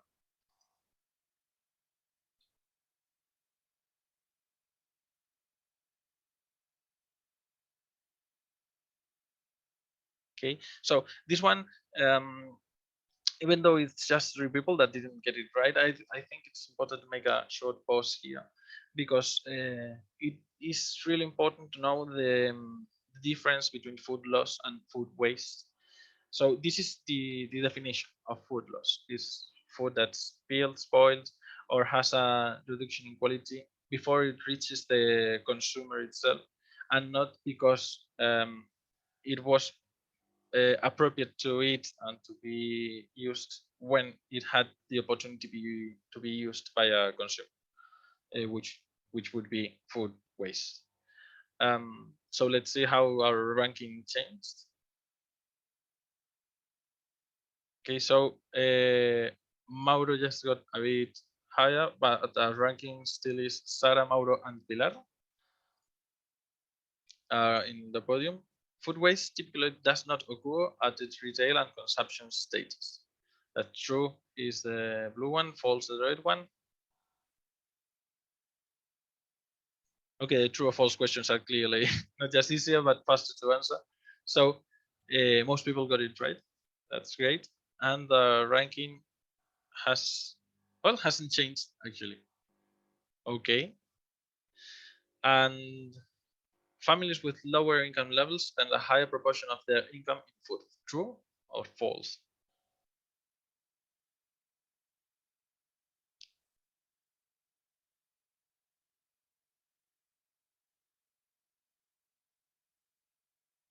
Okay, great. Most people got that right. And oh, quite some changes here. Great. So now the podium is Sara, Federico, and Pilar, followed by Alan and Yolanda. And if food loss and waste were a country, it would be not as a significant source of greenhouse gas emissions. True or false? This one is just before the last question. Okay, everyone got this one right, and it is true that greenhouse gas emissions that are related to food loss and waste are very important, and if it were a country, it would be quite a contaminant one. So our ranking is now mostly dependent on how fast you answered, and it didn't change. So our last question, and the one that will decide who's the winner, is reducing food waste. We can save money, improve food quality, reduce pressures on land, water, and resources, or all of the above. And great. You just need less than 10 seconds to answer that, so that's great. So our podium is now in the 3rd place. We have Pilar. Then in our 2nd place, we have Federico. And in the 1st place, we have, of course, Sara, which was in a strike since the 2nd question. And they're followed by Alan and Yolanda. So congratulations, everyone, on your scores. So the one that most people got wrong, I believe this one in the first one, the economic factors that drive food waste, it's because it was the first question. So I believe you still weren't used to the Kahoot, or maybe I didn't read that fast enough or something, or I read it too fast. So I wouldn't take that too much in account. And the other one was the one that was discussed before, but it is true that the correct answer is kind of surprising, as it doesn't depend all that much food waste on this the country's income. So with this activity, what we wanted to do was mainly talk about how do you think these just a second, I'll stop sharing here. So the idea of this activity and to make this game with these self-assessment questions was to show that we didn't really change that much the content, but it was easy to see that as the questions went on, you tend to answer faster, mainly because I assume that most of you wanted to win and to see your name in the high scores. So these gamified activities can be done very easily just by transforming these questions into a game with these rankings. However, we have. I had another activity, but I believe we're going to run out of time before being able to do that. So Don't worry, because I think, Pablo, I have 30 minutes for the survey analysis, and Mhm. perhaps we don't need so much time. So I think it's better to spend with activity, no, than with theory. I think it's Okay. better. Okay, so then we'll move on to an activity. We're not going to do it in full because it's going to be a bit long. But we're going to do, let's say, the first two blocks. Yeah. So one of the other activities that we had in these modules was this. I want to say survey, but it's not fully a survey. So the idea is to see what kind of consumer are you. So there's 5 different blocks in which there are written phrases that you have to say on a scale from 1 to 5. How much do you identify yourself with them? So with this, the idea is to see what kind of consumer are you. We're going to do just the first blocks to not making it too long. So I'm going to ask you to write down your questions, your answers, and then we'll do the sum of that answers and to see what kind of consumer are you according to these tables that we have made. So in the first block, the first question is, when I go grocery shopping, I buy more than I planned. So on a scale to 1 to 5, write down your number, and then we move to the next question, which is, I think food is becoming more expensive. Again, from a scale of 1 to 5. Next question is, I don't like to cook. Next one is, I don't like to prepare recipes with leftovers. Next one is, I like looking at new products in grocery stores. And the last one is, I try to indulge myself every day.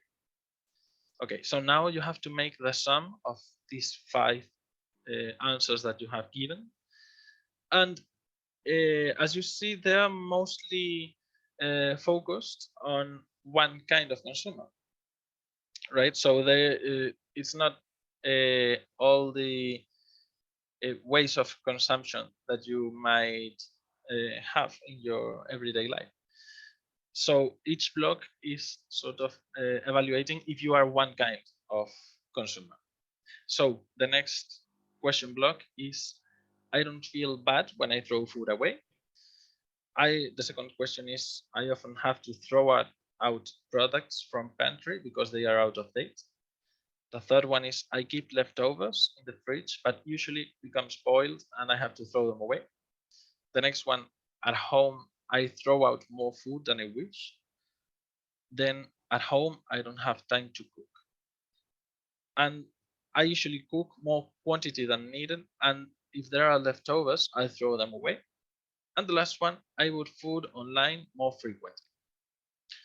Okay, so again, with these answers that you have given, you have to make the sum of all of them. And we're not going to do all of them, just to not to avoid making it too long, but here you can see the tables to see what kind of consumer are you. So let's say just if you are one of the two first kinds, which is taster consumer and food waste generator consumer. And since we haven't, I mean, I thought of making this sort of a survey again, but I didn't want you to be jumping from the presentation to a web page too many times during this session. So if someone was, I'll stop sharing my screen to see this. If someone was a taster consumer, could you just raise your hand or write a hands up in your okay. Okay, more people than I thought. That's great. And is anyone here a food waste generator consumer? I mean, if you're ashamed of it, I don't worry, because it's just a learning session and just to see. But it's great to see no one here is. So this sort of survey to see which kind of consumer we are, I think it's a great example of how to make this sort of game in which you can learn more about how we consume. And one of the key aspects of this sort of activities is that they force us to do an introspecting action. So we have to stop, even if it's for just 5 seconds, to think about how we consume. And that can lead us to get to better strategies to learn how to tackle the way we can reduce our food waste. So not all the strategies are focused on the same kind of consumer, and maybe you can think that you can follow some guidelines that you are already following, so it won't be that useful for you. So knowing, or more or less having some of your being able to know more or less some of the uses when in your consumption, or your habits in your consumption, can also be a powerful tool to know how to improve that. So that was essentially everything I wanted to say about these gamified activities that are present in the modules. If you want to know more about these results, the page 10 of this module, you can find a small guide, which I'll show you just a second. A small guide on the traits of all these 5 different kinds of consumers. And however, I want to note that it is possible to be not just one kind of consumer, since humans have complex behaviors and we are not constant in time. So we might be sometimes one kind of consumer and some other times closer to a different one. So this is just an easy guide, but it's not that we have to think we are as simple as just one profile. However, I think that's all for now. So Sarah, if you want to go on with the survey analysis.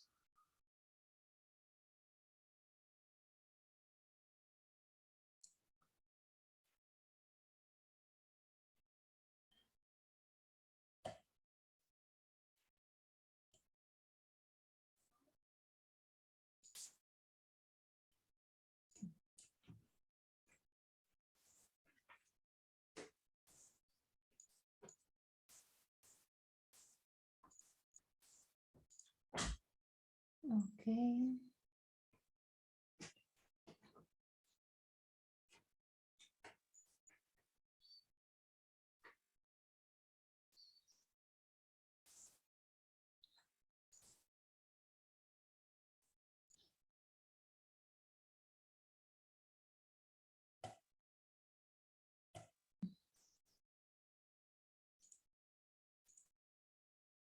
Now, can you see my screen or not? Yes. Yep. Oh, okay. Okay, so now we would like to remind the results we have from the questionnaire need analysis. As this learning activity is focused on train the trainers, and we have reviewed the contents, the scientific contents that we need in order to provide information. We also think it's interesting to remind what our future trainers will want to know. Not only what we didn't know, and now we have already know with all the scientific modules that we have developed, also to know what our students or future trainers want to know or needs to know about food waste. So at the beginning of the project, we have done questionnaire and a survey in all the different countries.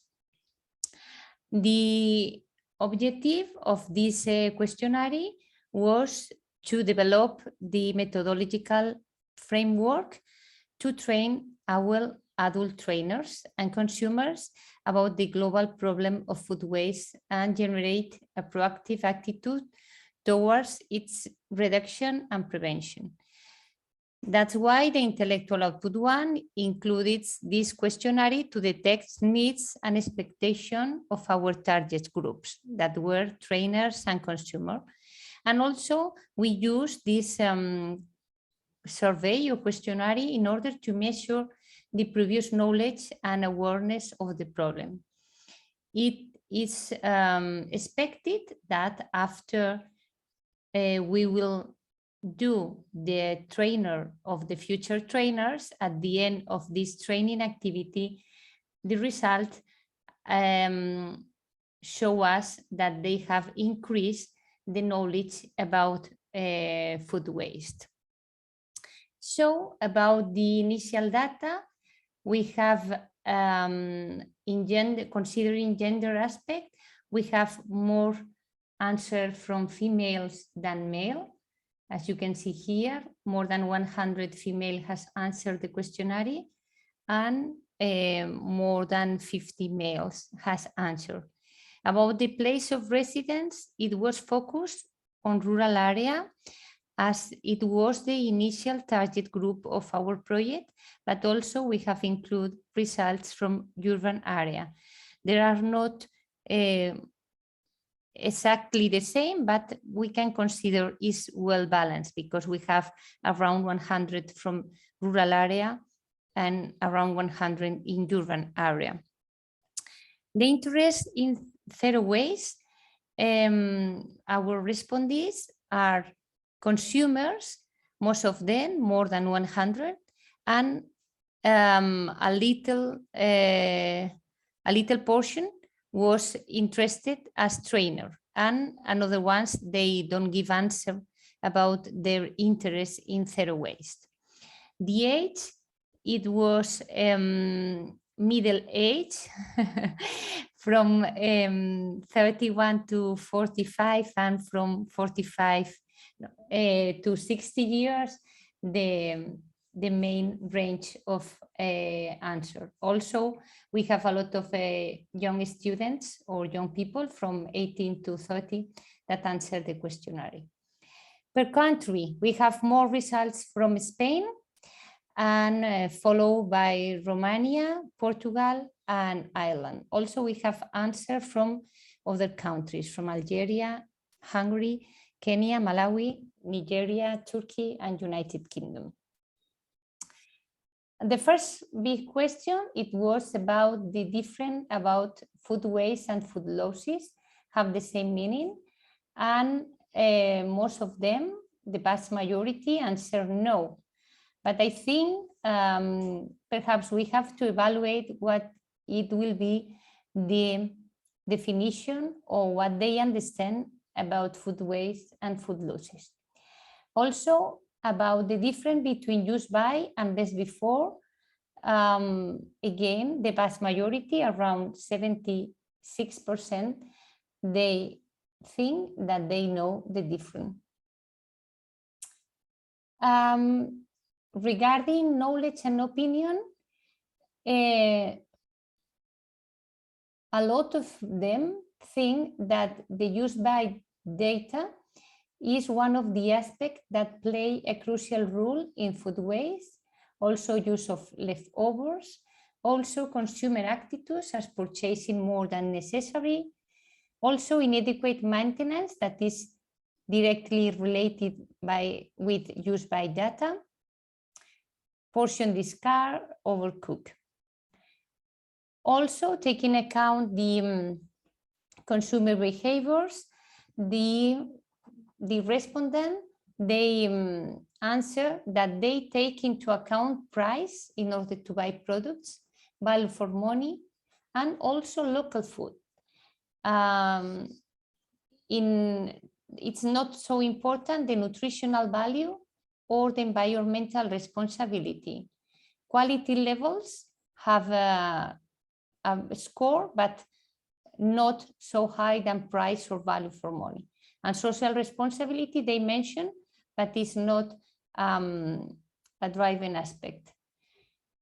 About how to reduce the food waste, all the respondent or vast majority of the answer highlight the social initiatives will be a good way.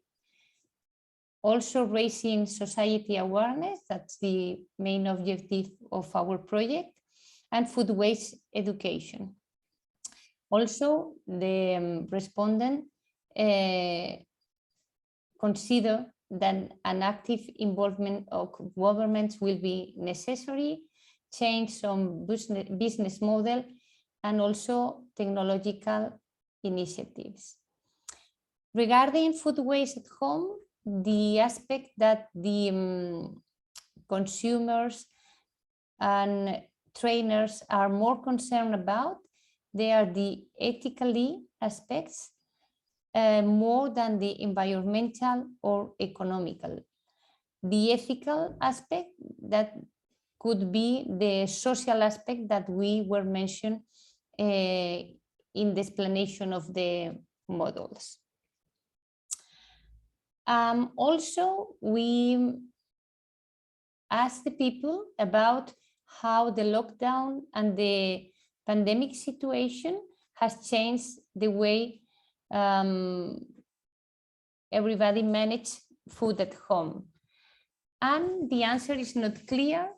I think it shows here that mainly 50% say yes, 50% say no. And some answers that we can point out are better planning for some of the answers. Eating routines have changed when children are not going to school.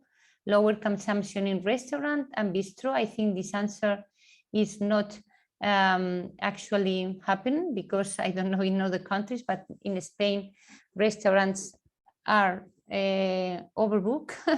Everybody is trying to go out again.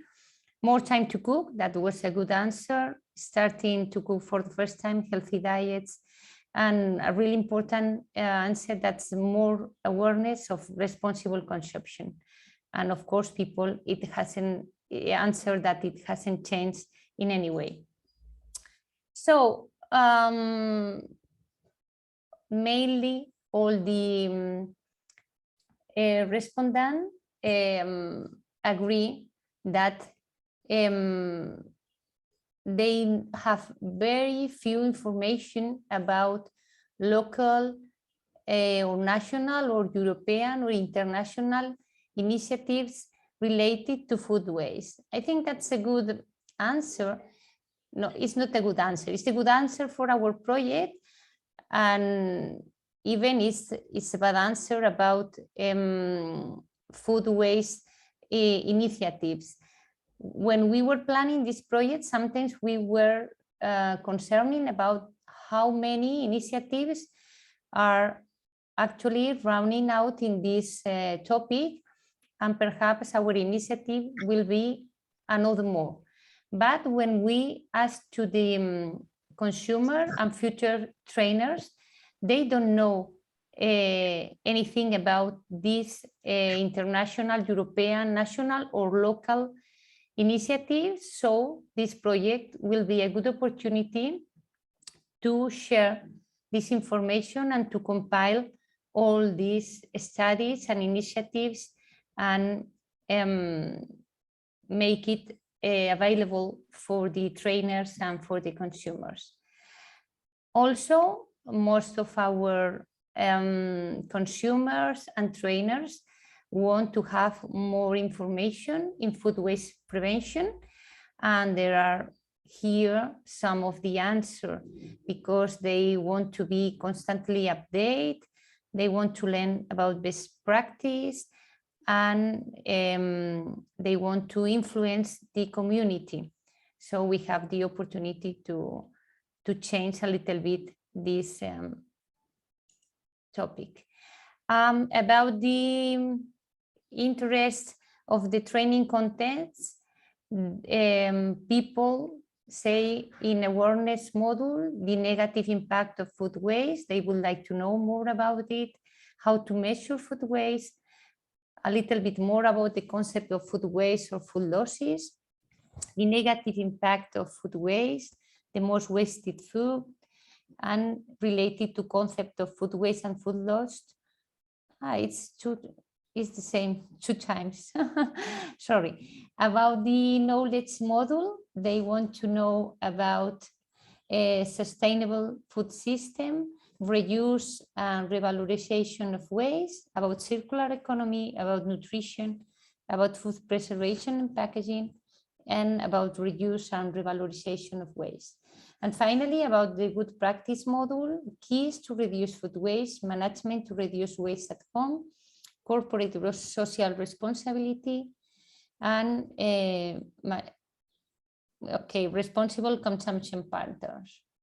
Okay, the training so some suggestion what we have to try to use in all the materials we have developed, and some of them we don't have enough time to develop in this module or in this project, and that could be the main objective of future projects, like for example packaging. Packaging in food is really a big deal, and it's important to tackle this topic, but in this first project we don't have enough time to go deeper in this, but we truly believe we have covered the other topics. And again, to remind that we have developed a very nice information like this infographic and all the resources that we can use in order to give this information to trainers and consumers in an easier and more attractive way than just the scientific contents. And I think that's all.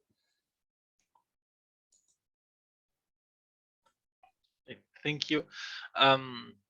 Also, with this, we have pretty extensively used these resources and these survey results in some of the other activities, since they are quite good indicators of what most people think and believe about food waste and how it affects them. Actually, that was one of the answers on why would they want or not want to learn more about food waste. And there was one, someone, Leonardo is joining us again. So there was one of the answers that said, I want to learn more about food waste because I think that can help me too. And I think this is also a key concept that we have to stress, which is that avoiding food waste can help consumers too, because it's not just about the indicators, the environmental, economic indicators. Well-being indicators also start with consumers being able to make informed decisions, and decisions that lead them to feel better about the way they they consume food, the way they eat, and also the way they manage the waste and how they reduce them. So following this idea of the opinions of about food waste, the next activity we're going to do is our collaborative key ideas board. So we are going to use the same tool that we did before, which is Mentimeter. I'm sending you in the chat the link. However, you can also find it here. And now we want to know the idea of this activity is to share what we have learned and compare this new tag cloud that we are going to create now with the one that we used in the beginning of the session, so that we can see if there's a progress in this training session, even though in just one day I know we have seen very recently these concepts and all these new data. So the changes that we might see, we still don't know if it's long term, and we'll have to see that in further surveys. But however, I wanted to know, or we wanted to know how deep these contents have reached you. So some of these answers that we might be giving in this new tag cloud may be a little biased because most of the attendants have already been working in projects regarding zero waste, including this one. But I believe this comparison of these two tag clouds can be interesting, and that can lead us to make some further comments today, which is the next thing I want you all to do. So you can answer 3, 4, 5 questions. You can answer 3, 4, 5 answers or words to add to this tag cloud, and now we'll make a short discussion. And actually, I'll ask for the people that have worked less in this project and the new attendants that have not been part of the Zero Waste project from the start to talk a bit more than the rest, to see what your opinions are on all of this, and also about the training session of today, and what do you think that you learned, and if you have any new, let's say, ways of thinking about food waste. So I'll see how this is going. Okay. So a very nice thing that I see we can see here is that human well-being, as Sarah said in the first half of the training, wasn't present on this, on the first tag cloud that we created. So it is great to see that now is present, that we have now thought of human well-being, which is one of the important things that we have to talk about when we are talking about food waste, and how food waste and food loss, but mainly food waste, can affect human well-being, since there's hundreds of millions of people that are in a difficult situation regarding food, and still a third of all the food produced in the world is being wasted. So we now also talk about the role of consumers. I like how Taste of Consumer is present here, since we see also that we now know, or let's say we now mention a concept that maybe is not so much widely known outside this kind of situations, let's say.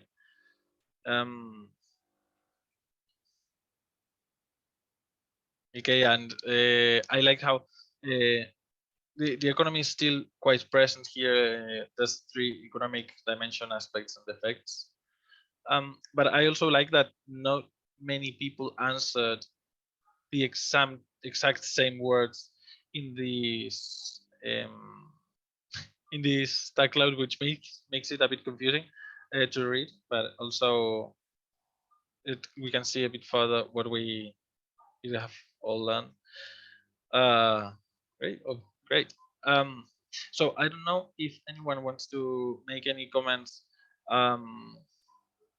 about what you have answered, and maybe talk about why did you answer this, or what do you think that have been the changes in your mindset, let's say, from the start of this session to now. And mainly, if someone who is not part of or who hasn't worked all the way through the project, that would be great.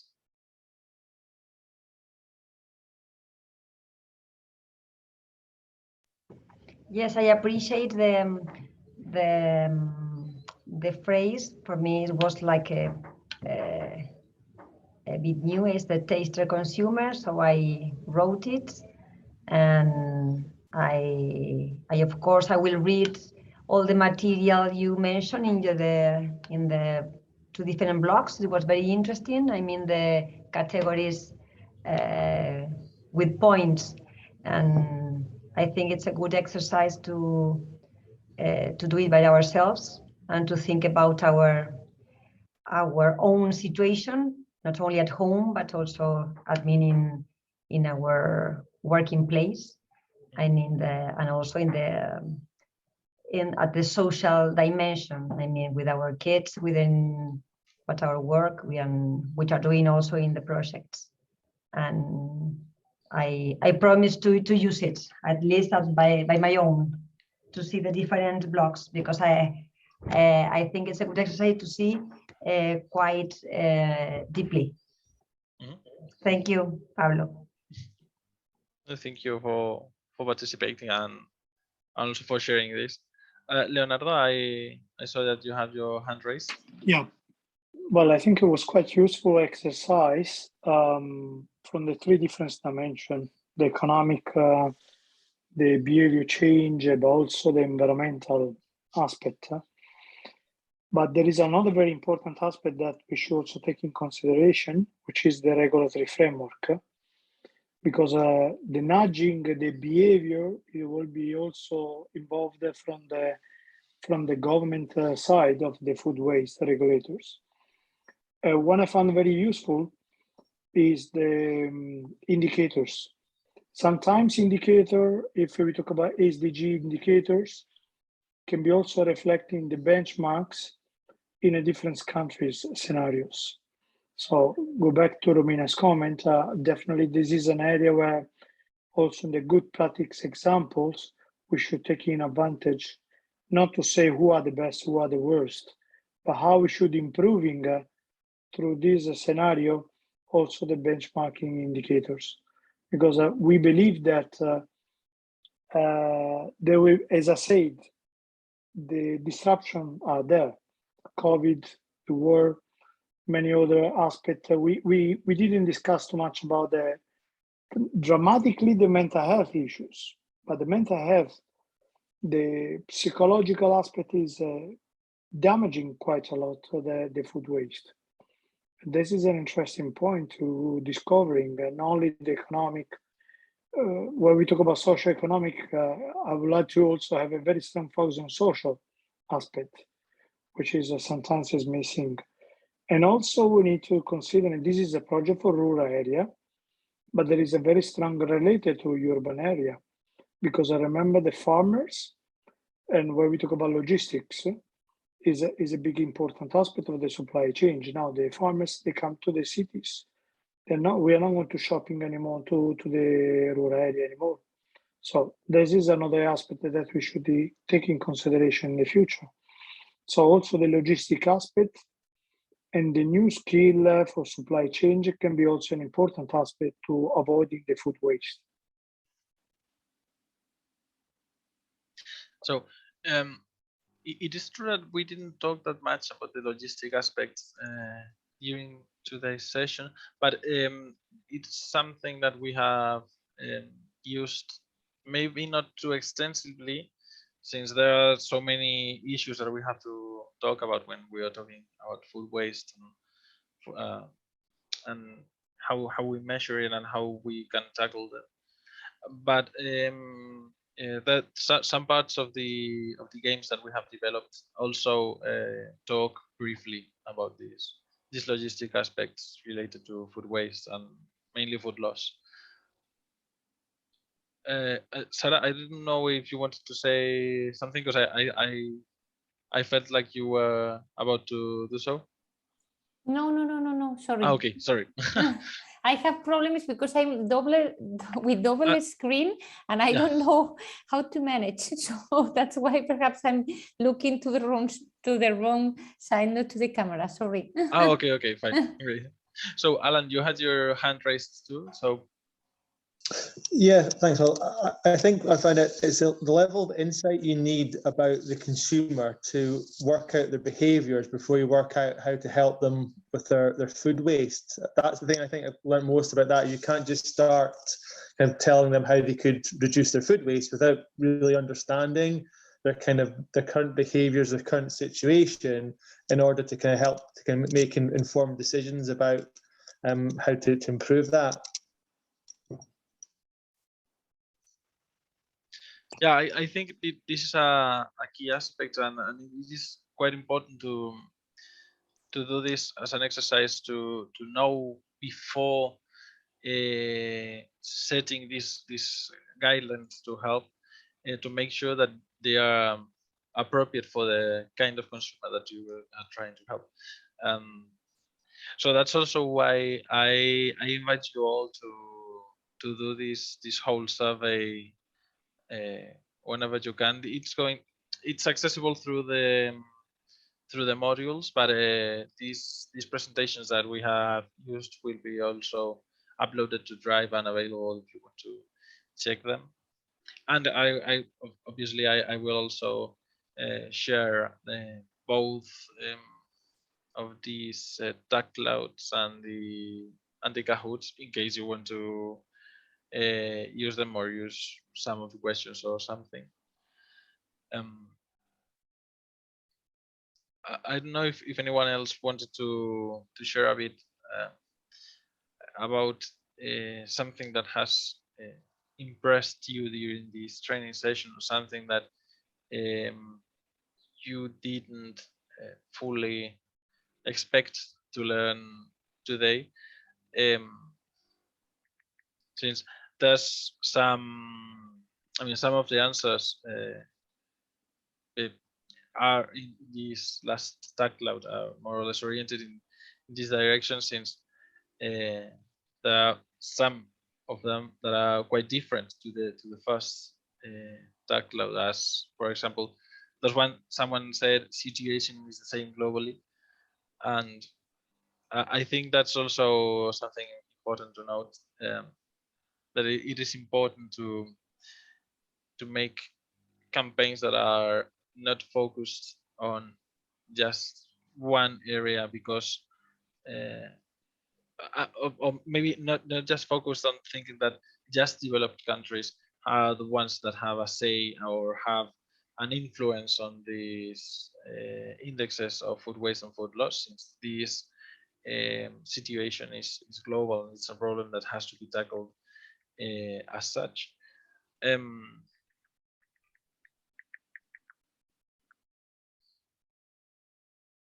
So okay, I didn't want to make this part too long, since I thought we might take a bit longer in the rest of the modules. So there's a small note that we want to make to finish this collaborative table on what we learned about zero waste. I want to highlight the importance that what we know, what we have learned is based on scientific content. This meaning that we have been using the scientific method to obtain all this knowledge.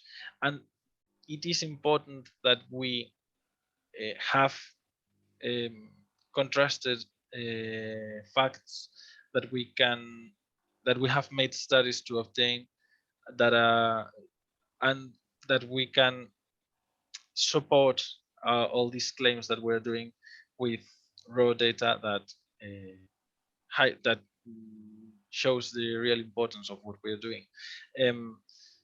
We, as you may know, to get results through scientific method, and to say that these guides and these modules are the scientific content of the project, we need to make sure that all the data that is put in there is based on studies that are repeatable, falsifiable, and contrastable, and also that are shared. Sharing our knowledge is the key to ensure that we raise awareness, and is the main point of the course, but also making sure that this knowledge that we're saying is correct, or that is according to the data that we have been obtaining. I believe we can make a short test to close this first session, which is going to be the Kahoot League that we'll be doing in the training sessions. So to end up with today's training, I'll be sharing with you in a second the last Kahoot of the day, and then we'll call it a day, even if it's a bit shorter than originally expected. So I'll share my screen, just a sec. Here it is. Okay, so once again, to access the Kahoot, this one's going to be a bit easier, and also it has, if I'm not wrong, it has less questions. Yeah, it has 14, well, actually 12 questions. And the code is 6919452. And these results, we'll write them down and compare them with the rest of the days. So that's not going to be just a winner in today's Kahoot, but these results will also be applied to the rest of the days. So we'll make a short league, let's say, with these results. So it's 9 of us here.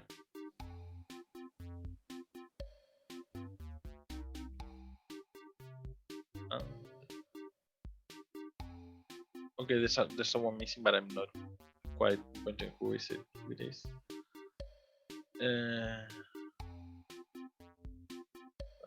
Fine, great. So we'll start now. We have divided the questions into different sections. So the next questions are going to be about the first module, which is the zero waste context. And here you have some advantage, and it is going to be more important than ever who is the fastest one to answer, since we have seen all but one of these questions. So let's go on with the first one, which is the globalization of food supply chains is related to hospitality and the effect of social norms on food waste. It disconnects the production and consumption of food. It is related to consumer sex, or none of the rest are true.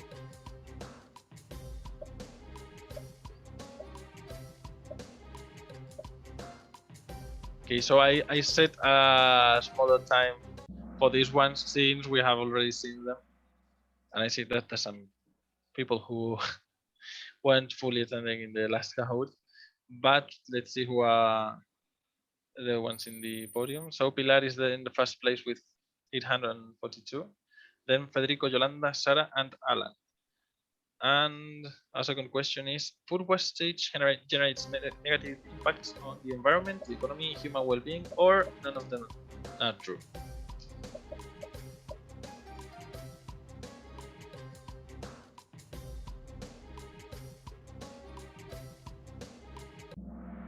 Okay, so everyone got that right. Great. And the ranking changes a bit.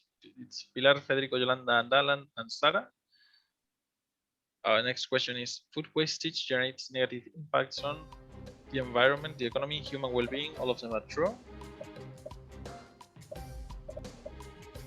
And this one's the same as the one before. I'm sorry for that.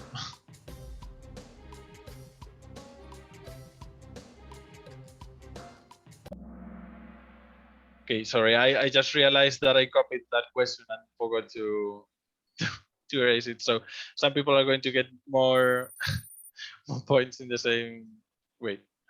So the next one is different. I can assure you that. Considering the environmental connections of food wastage, it is possible to say that it increases the use of water resources, that's the red option. It makes the greenhouse emissions grow, blue option. It degrades land quality, that's yellow option, or all of them are true.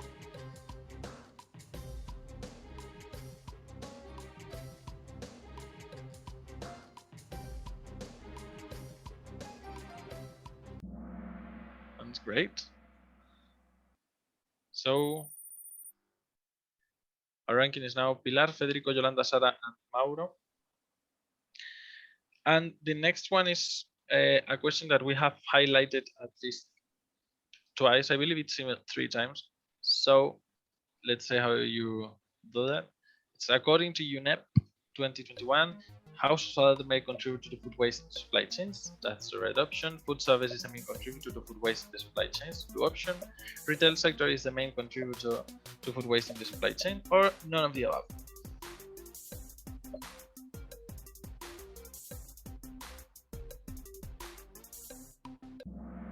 Okay, and most people got that right.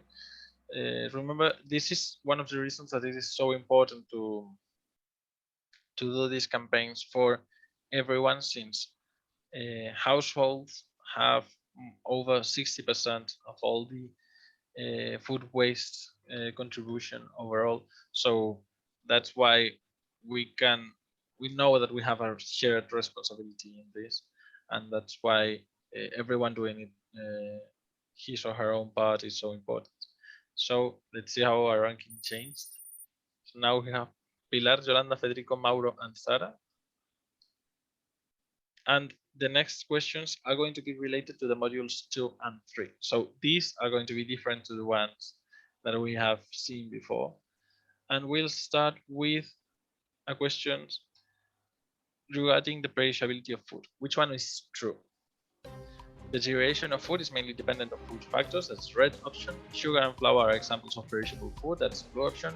Perishable products usually have high water content, or semi-perishable foods products may be preserved up to several days. Okay, this one was a bit harder. We talked about this when we talked about labeling and so on, but half of the people got it right, so that's fine with me. And let's see how this changed. Okay. So now we have Pilar, Yolanda, Federico, Sara, and Mauro. And let's see. Say what it is true regarding the food spoilage. It always represents a risk to human health. Food composition is a key parameter in relation to food spoilage. Physical injury is the most important cause of loss in meat and fish. Or bacterial spoilage of butter is of concern.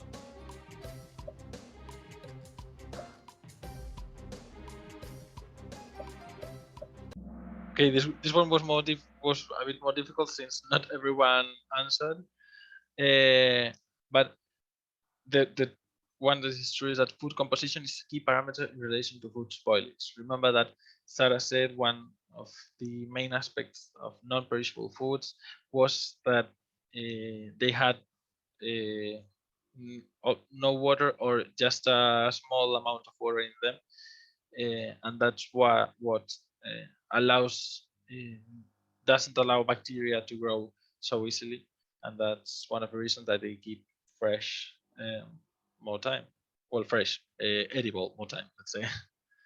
And the next question is about food labeling. So, there were quite some changes here. Okay, Pilar, Federico, Sara, Yolanda, and Andrea.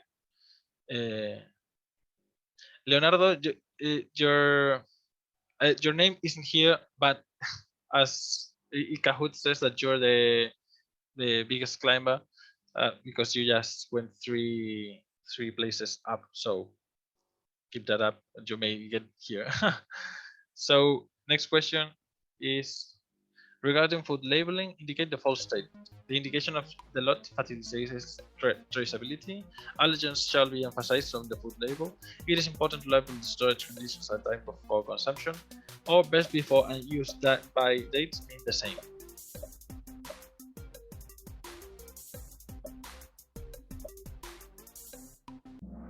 Okay, so this is something that we also talked about when we talked about labeling and education, about learning how to read labels.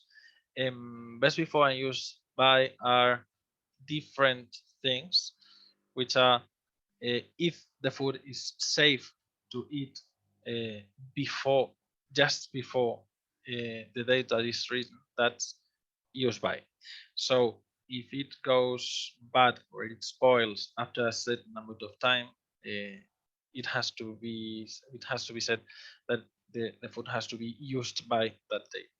If it's just a change, a perceptible change in the organoleptic conditions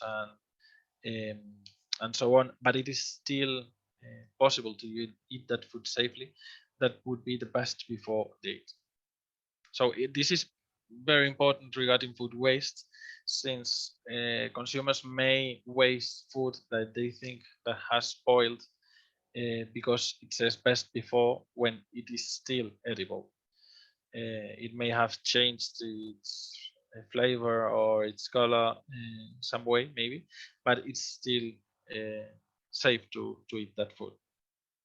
So our ranking has changed, but not much actually. Okay. So let's go on with the next one, which is to increase the awareness about food waste along the supply chain. Institutions could implement education activities, implement communication campaigns, sign education institutional agreements, or all of the above are true. Okay, this one was easier since most people took quite a much shorter time to answer. Great. Great. It is true that implement education activities is something that's needed, and this is one of the things that we're doing. But that's we have to tackle this issue in as many different ways as we can. So our okay, it didn't change much. Our high ranking players, and we just have 3 more questions left. So true or false, turning food waste into an income through circular collaboration is a good action to reduce the food waste of companies. True or false?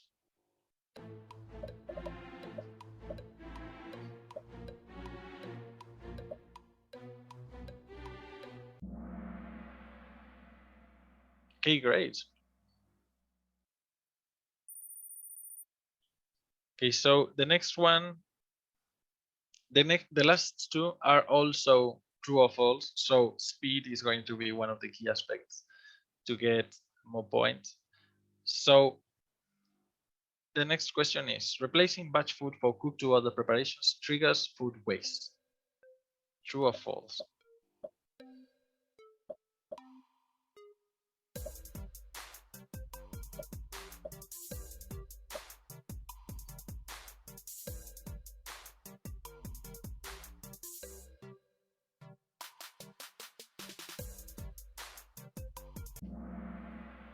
Okay, this one was a bit more difficult. It was one of the things that Leonardo mentioned before about the use of already like pre-cooked food or making. Oh, sorry. When we talked about restaurants, the cooking to other preparation is something that can lead to higher food waste, since all the dishes that are prepared solely for one person, so it can lead to to higher food waste. So the ranking hasn't changed much. It's Pilar, Federico, Sara, Marta, and Yolanda. And our last question is a true or false one too, and is households are not responsible for food waste as they are at the end of the supply chain. This one's an easy one.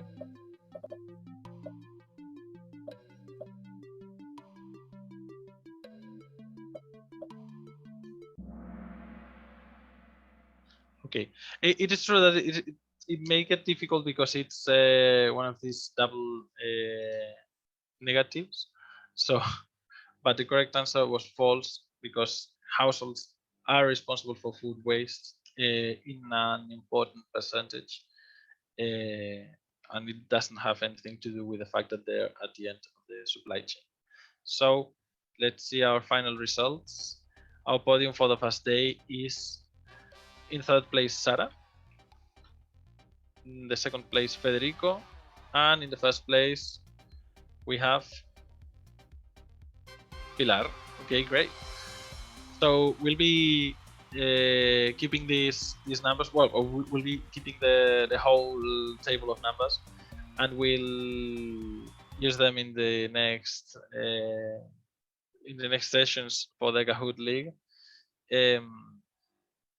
And this is great. It says that every question was answered correctly by more than 65% of the players, which is the threshold that Kahoot has to say that a question was difficult or not. But I think it is also an indicator that we all more or less learned what we have talked about today. So, well, I hope you enjoyed this last part. Thank you all for coming once again. And tomorrow we will be talking about gamification and how to actually train teachers in this educational methodology, and how to manage teacher training. So we'll have a couple of practical activities again, and we'll be using again some online applications. And I believe that's all I have to say for now and for today. Thank you so much, Pablo. Thank you. Yep. It was really interesting. So we'll make the materials available in Google Drive as soon as, well, I believe today Yes, we can upload. We can upload them. So I'll stop recording now. And